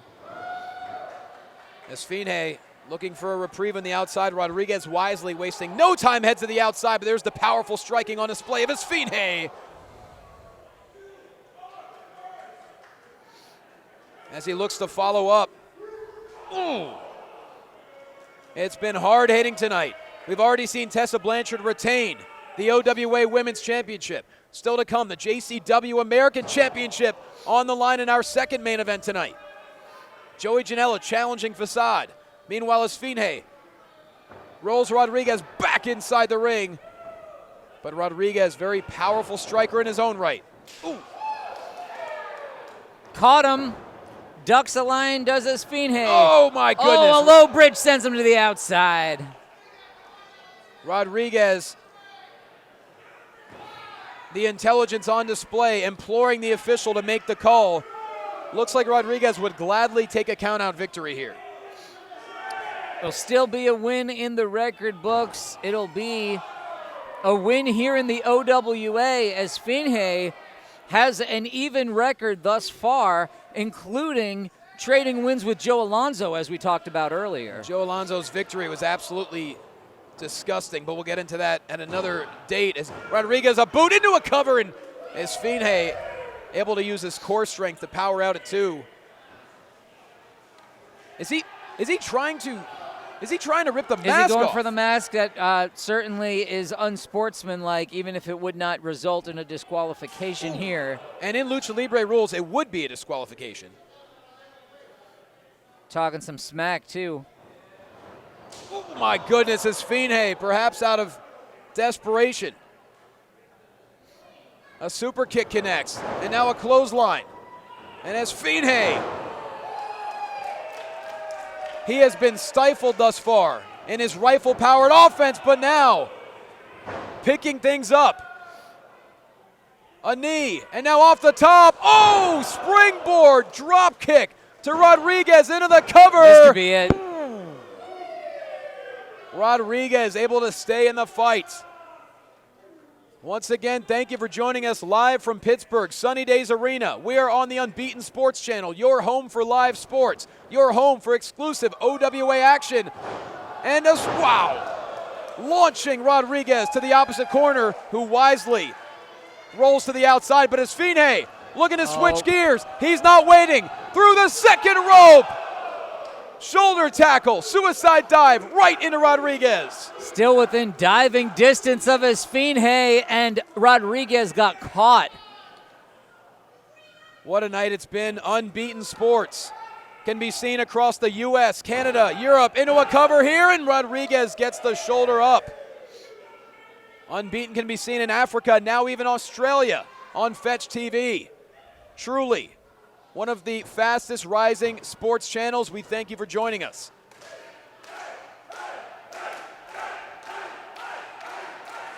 As Esfinge could be looking for the Esfinge splash for Rodriguez. Oh, he changes direction right into a cross body, and it connects. Look at the quick reversal by Rodriguez into a cover. Could that be it? No. So close.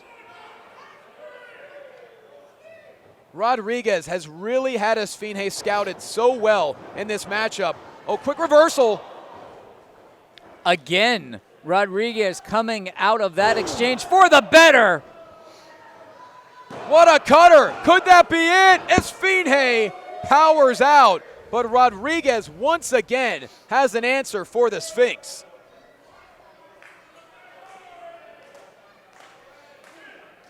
With both men down, the crowd here in Pittsburgh doing their best to revive Esfinge. And we have really seen a switch in the mentality of Ricardo Rodriguez really throughout this match, Mark. Yeah, he's definitely getting angrier and angrier as this match progresses, and he realizes that he's not just going to have his way with someone who is his junior in pro wrestling. And now Rodriguez has Esfinge in a tree of woe. And oh God, a boot to the, was that to the nether region? Yeah, he was getting a, oh! Leaving your back exposed to your opponent, never a good idea. Ricardo coming in the hard way. And perhaps that boot woke him up. Into a cover goes Esfinge, and Rodriguez able to get the left shoulder up. Esfinge didn't quite have the energy to hook the leg on that one. Who in the hell is this? Well, I mean, wait, someone with an Esfinge mask here, but... What in God's name is Joe Alonzo doing here? Wait, oh! Alonzo was trying to distract Esfinge. It didn't work. An enziguri. Rodriguez is down. And now Esfinge. Springboard. Esfinge splash into the cover. and it has backfired for Joe Alonzo. Esfinge with the victory. Here is your winner, Esfinge! We mentioned the rivalry between Esfinge and Joe Alonzo. That is the mask that Alonzo took from Esfinge, but this time it backfired, and Esfinge was able to overcome, but clearly the issues have yet to be resolved between Joe Alonzo and the true Sphinx of professional wrestling. Do not go anywhere. We'll be right back with your main event live on Unbeaten.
Yo, it's your boy, the spin kicking, back flipping, rope walking, dreadlocking, neon ninja, and JCW American Champion, Facade.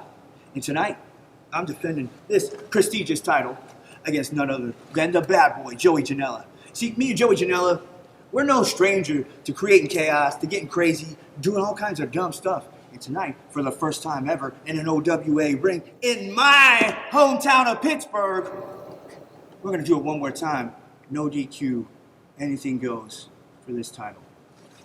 See you out there, buddy. It is main event time. The JCW American Championship is the prize. Without further ado, let's go to Joe Dombrowski. Ladies and gentlemen, the following matchup is your main event of the evening. It is set for one fall. At stake, looking at JCW American title. And in this bout, there are no disqualifications. The stage has been set by Joe Dombrowski, and the bad boy has arrived in OWA. No disqualification is going to play right into the hands of Joey Janela. Absolutely, Joey Janela is a true violent chameleon of professional wrestling. No lack of motivation for Joey Janela. He told us earlier, the more titles he wins, the more he travels the world, the more women, the more lobster he gets to eat. Of course, this is a man who invented the massively popular spring break. He's also a former GCW World Champion, former GCW Extreme Champion, helped lay the groundwork for AEW, one of the originals back in 2019, and he is a true fire starter and chaos creator.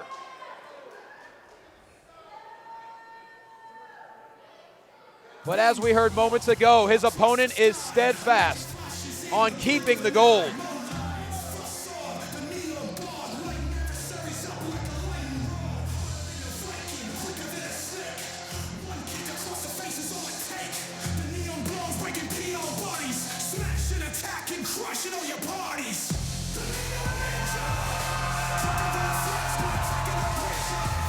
And that is a Pittsburgh ovation for a Pittsburgh boy and a JCW American champion. The 19-year veteran Facade walks the battle tonight with the weight of the Steel City on his shoulders. As you know, Mark, he's beyond proud to be the 4th ever JCW American champion. His reign recently crossed 100 days, and he remains one of the most exciting athletes we will see in our sport. Coming to the ring with that facadograph, gives it to a young fan, and the message on the back, happy birthday, Violent J. It is the man who began Juggalo Championship Wrestling and the entire movement around the Juggalos. Joe Bruce's birthday today. Happy birthday to him. How about a whoop whoop for the birthday of Violent J, as Facade proudly wears the American Championship around his waist. He defeated Ninja Mac back in January, and he's an absolute live wire. And Mark, you know these two men very well. There is no length either one of them will go to. The Sunny Days Arena is a large place. It might not be enough to contain the insanity we're about to see. This is no disqualification. Yeah, I worry when I see steep staircases and balconies around us. I want to see this thing stay at least within the confines of that barricade. For the official introductions, let's go to Joe Dombrowski. Introducing first to my right, the challenger. Hailing from Asbury Park, New Jersey, weighing 205 pounds, he is the bad boy, Joey Janela.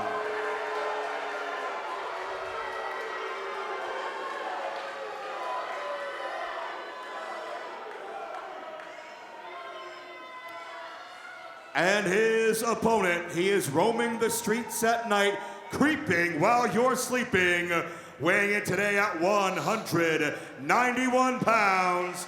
He is the current reigning and defending JCW American Champion, the Neon Ninja, the Aerosol Assassin, the Aerial Arsonist, Facade!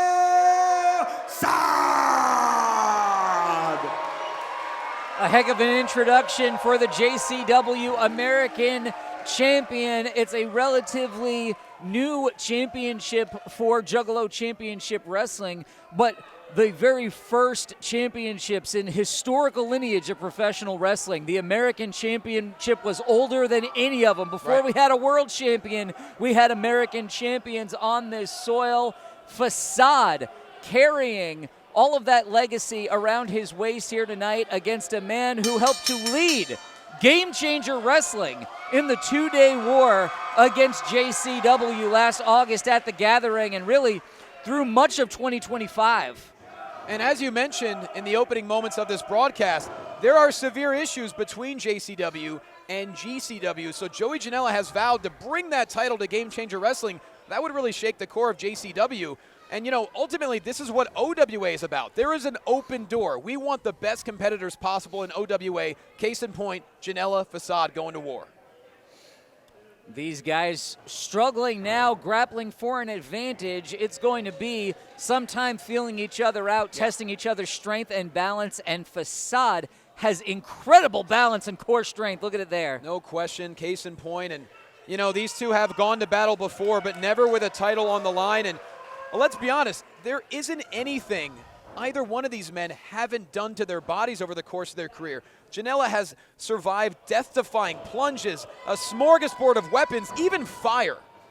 Well, and Joey Janela came out of the week in Vegas with the most talked about match of anyone in the absolute spectacle that he put on with Brody Lee Jr. So no doubt. Joey Janela is at a peak of his career right now coming into this match for the American Championship. And meanwhile, Facade has exhilarated fans throughout the world. We're talking Mexico, England, Malaysia, Singapore, Thailand, Japan, even lived in India for 6 months training professional wrestling students. He truly is world traveled as well. Yeah, that's a great point. Facade has wrestled in places where we don't even think of there being pro wrestling. The guy's been to Russia twice in pro wrestling. Yeah. He makes his living literally just traveling the world and spray painting and fighting for championships. You know, it really speaks to how global professional wrestling is. What a uppercut there by Janela, which is exactly why we are exclusively on Unbeaten. Unbeaten is a global sports channel. You can watch this all throughout the world on so many different smart TVs. I hope that Facade continues to be a globe-trotting professional wrestler. Oh, let me. There you go, Joey. I hope that Facade isn't, putting down roots and traveling less now that he's a married man. Well, that is something that happened just over a week ago, but that's personal business he can speak about on social media. Congratulations to him and his bride as well. But right now, Facade, the last thing he's thinking about is marriage. He wants to find a way to hold on to the title, able to evade there, and follows up with a chop.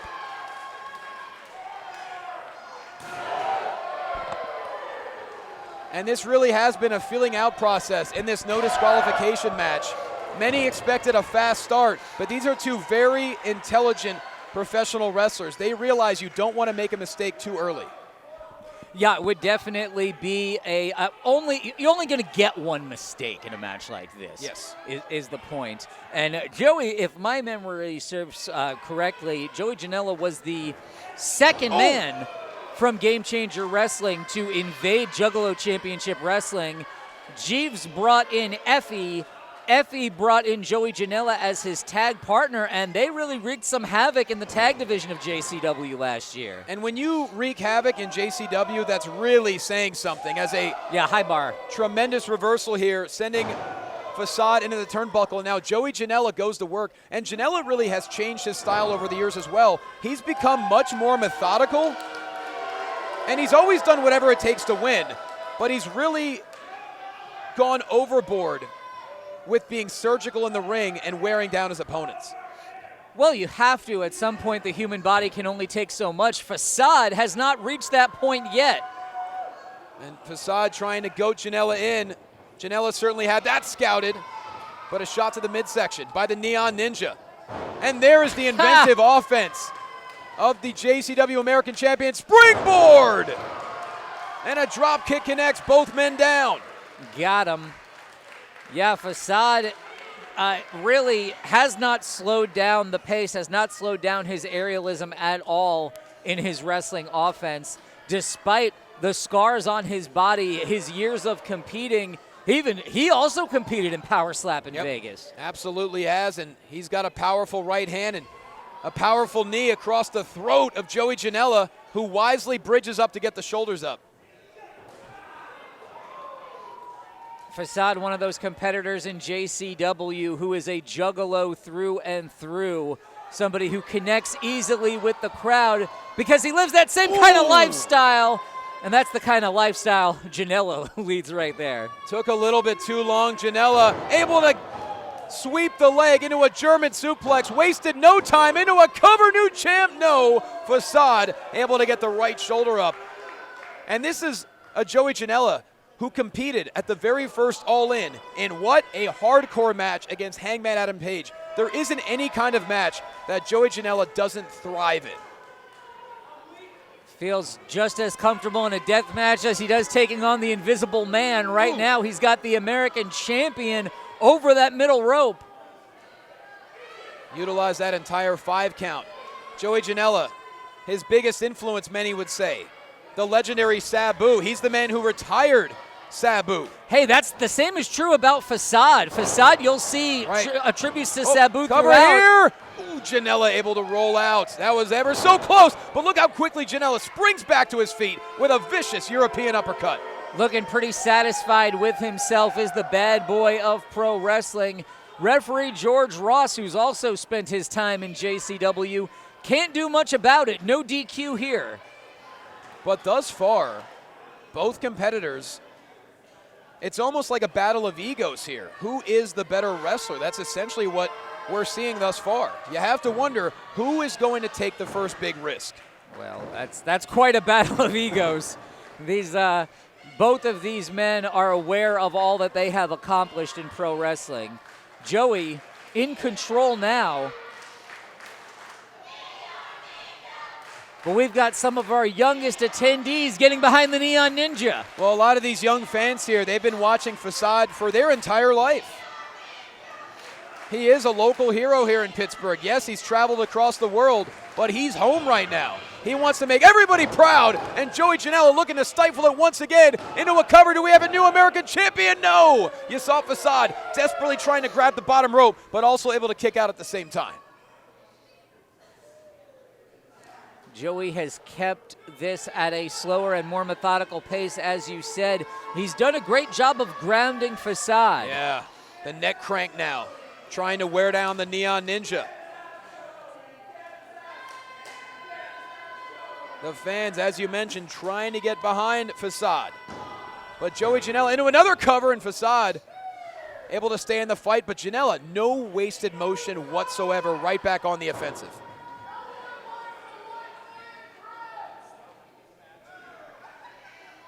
Facade in a bad situation here, trying to get to the rope. Janela constricting the flow of oxygen and blood traveling through Facade. He's trying to get back up to his feet here. And the style we are seeing from Joey Janela right now, this is what happens when you do travel the world. When you build your name, you become a global household name, and you pick up so many different tricks and tools. Case in point, spiking Facade. We have to have a new champion here. No, Facade just in time, but he is feeling the effects on the cervical spine there.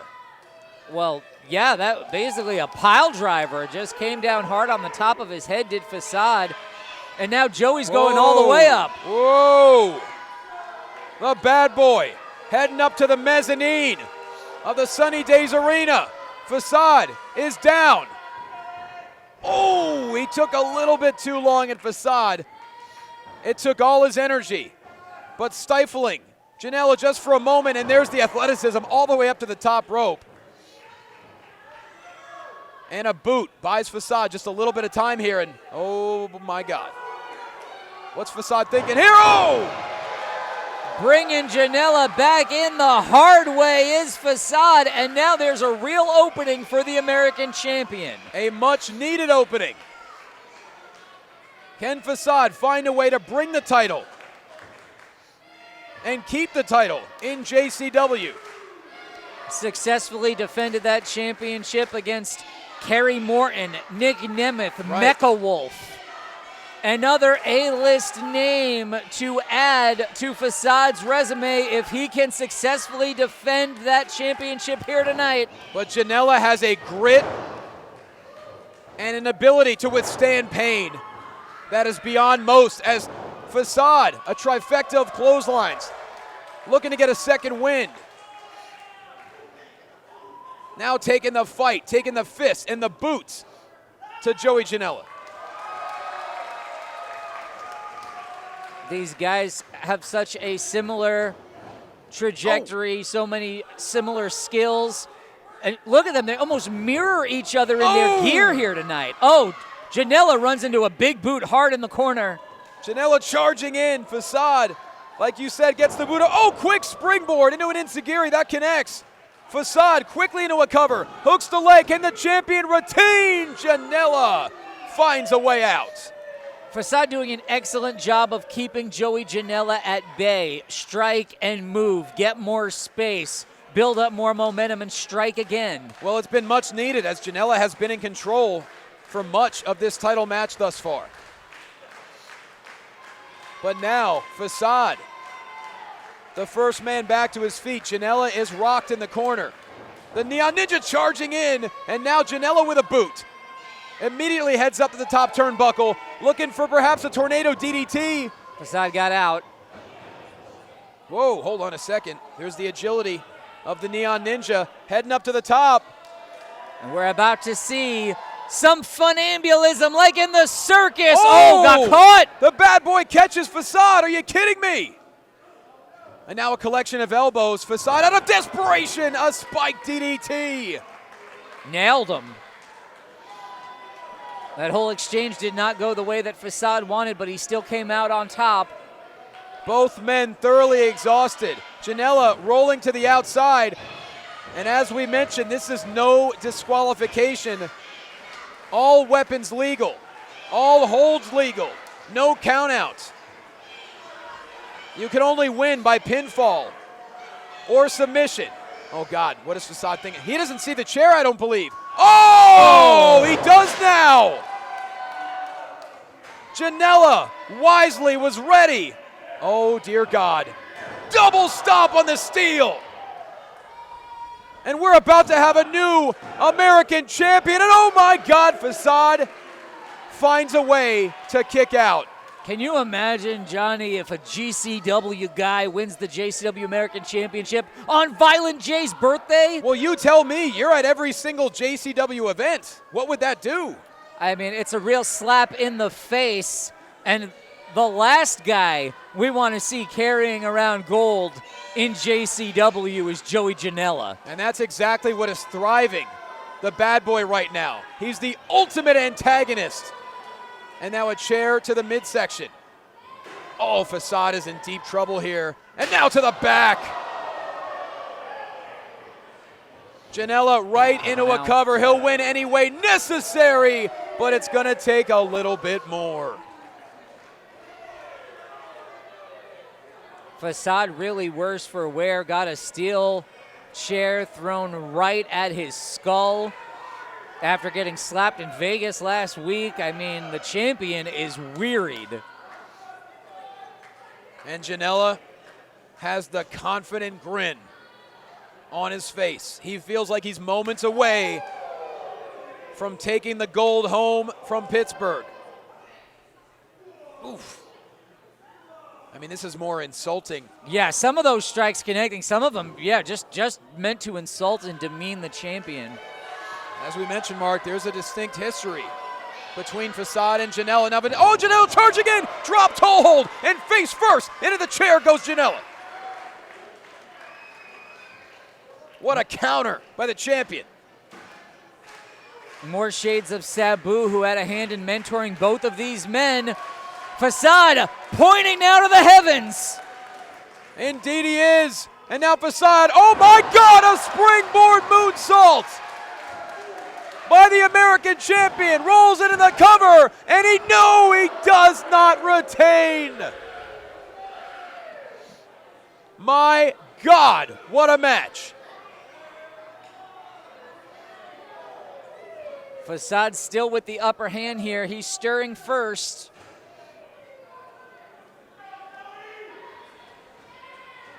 The steel chair is decimated. Both men are supremely damaged. Oh. Joey Janela just welcoming strikes by Facade. Oh, God.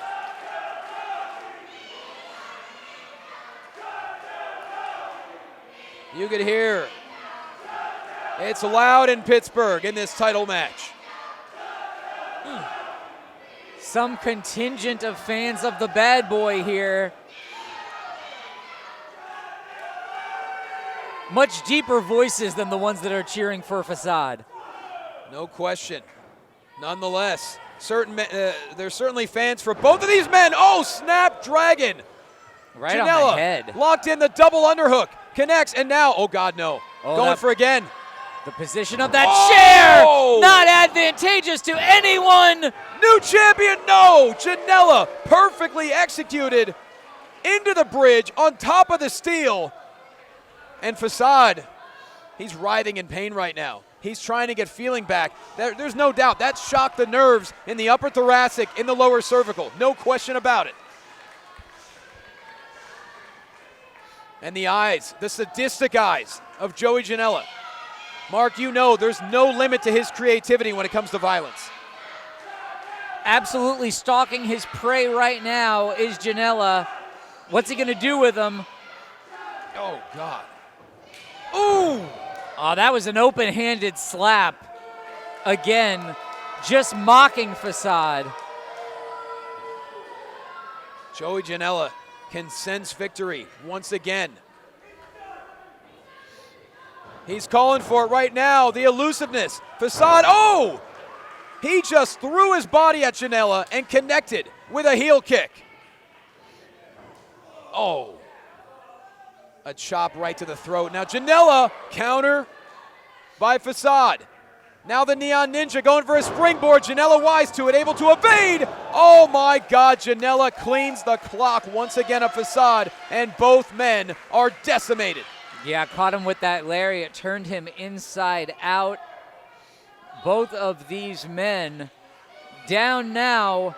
Somebody needing to find an advantage here in this championship main event. Once again, no disqualification in this match.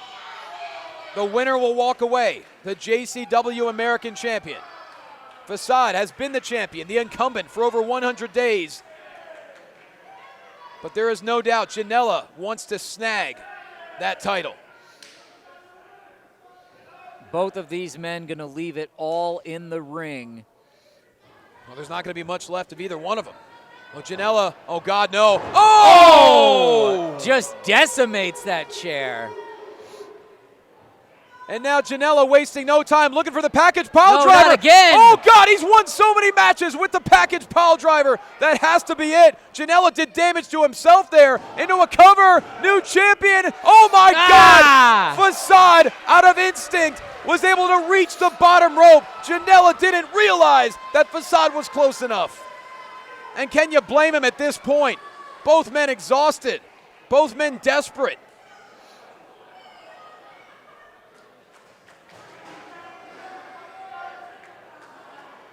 Janela once again going to the outside. What's in his mind here? Going for Dombrowski again. Oh my God, one chair is destroyed. Why not bring another into the fray? And it might be more than that. Looks proud of himself. There's no doubt he is. Janela, always well prepared for any kind of chaos. Oh dear God.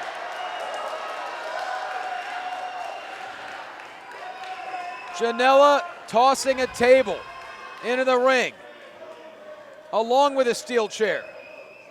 Pittsburgh crowd coming alive for the sight of the wood.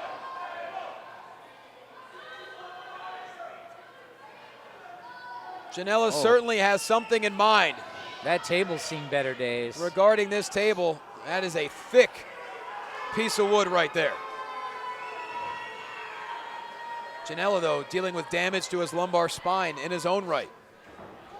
I don't think Facade realizes that a table has even been introduced in this match. Yeah, Facade's been kind of out of it, had his back turned most of this time. Oh, Janela trying to hoist up Facade to send him through, to suplex him through the table. Blocks it again. Whoa. Facade had some time to recover. Oh, Falcon Arrow by the Neon Ninja.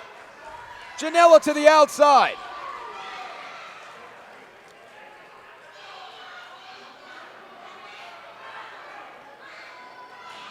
No disqualification, no count out, no time limit. We will go until there is a victor. And once again, pointing to the heavens there. Oh, coming off that chair. Oh my God! Springboard off the chair in the top rope. Nailed it perfectly. Caught Janela flush, and now the champion has an opportunity to wrap this one up. He needs to capitalize. If he doesn't, Janela's most certainly going to find a way. Oh, God, he has! That's just skull. A fastball down the middle. Steel meets skull. And this might be, oh, dear God. No, Joey, don't do this. No, I know it's no disqualification, but my God. Oh! Oh, God, that could have crushed the larynx. Janela into a cover, and we have a new, oh! That's all it took. Facade couldn't do anything, but he was able to roll up the shoulder, and now Janela wasting no time. Took all of his might to get that shoulder just a few inches off of the mat or the chair. Dear God. Facade is on the table. Steel chair on top. Janela up top. Double stomp through the table. My God, Joey. Just end the damn match into a cover, and we have an, oh, we don't! What?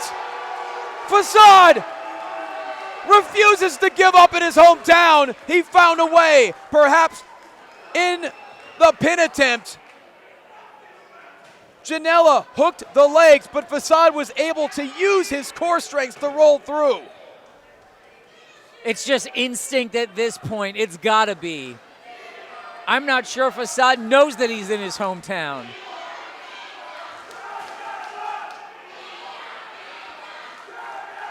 The eyes of Joey Janela have gone from confidence to frustration and shock. As Mark, he has to be thinking, what the hell do I have to do? And yet seems to be within striking distance of winning that championship. Hoists Facade up on the top turnbuckle now. Calling a brain buster. Bold to call your shot like that. The damage has already been done to the neck, to the thoracic of Facade. Now desperately trying to fight out with shots to the ribs. Ooh. Now forearms by Facade, sending Janela down. Oh! Facade caught it! The third time is not the charm with the steel chair. And now Facade all the way up top. Can he do it? Yes, with the greatest of ease! The Neon Destroyer into a cover, and my God, Facade finds a way! What a match! Here's your winner, and still JCW American Champion,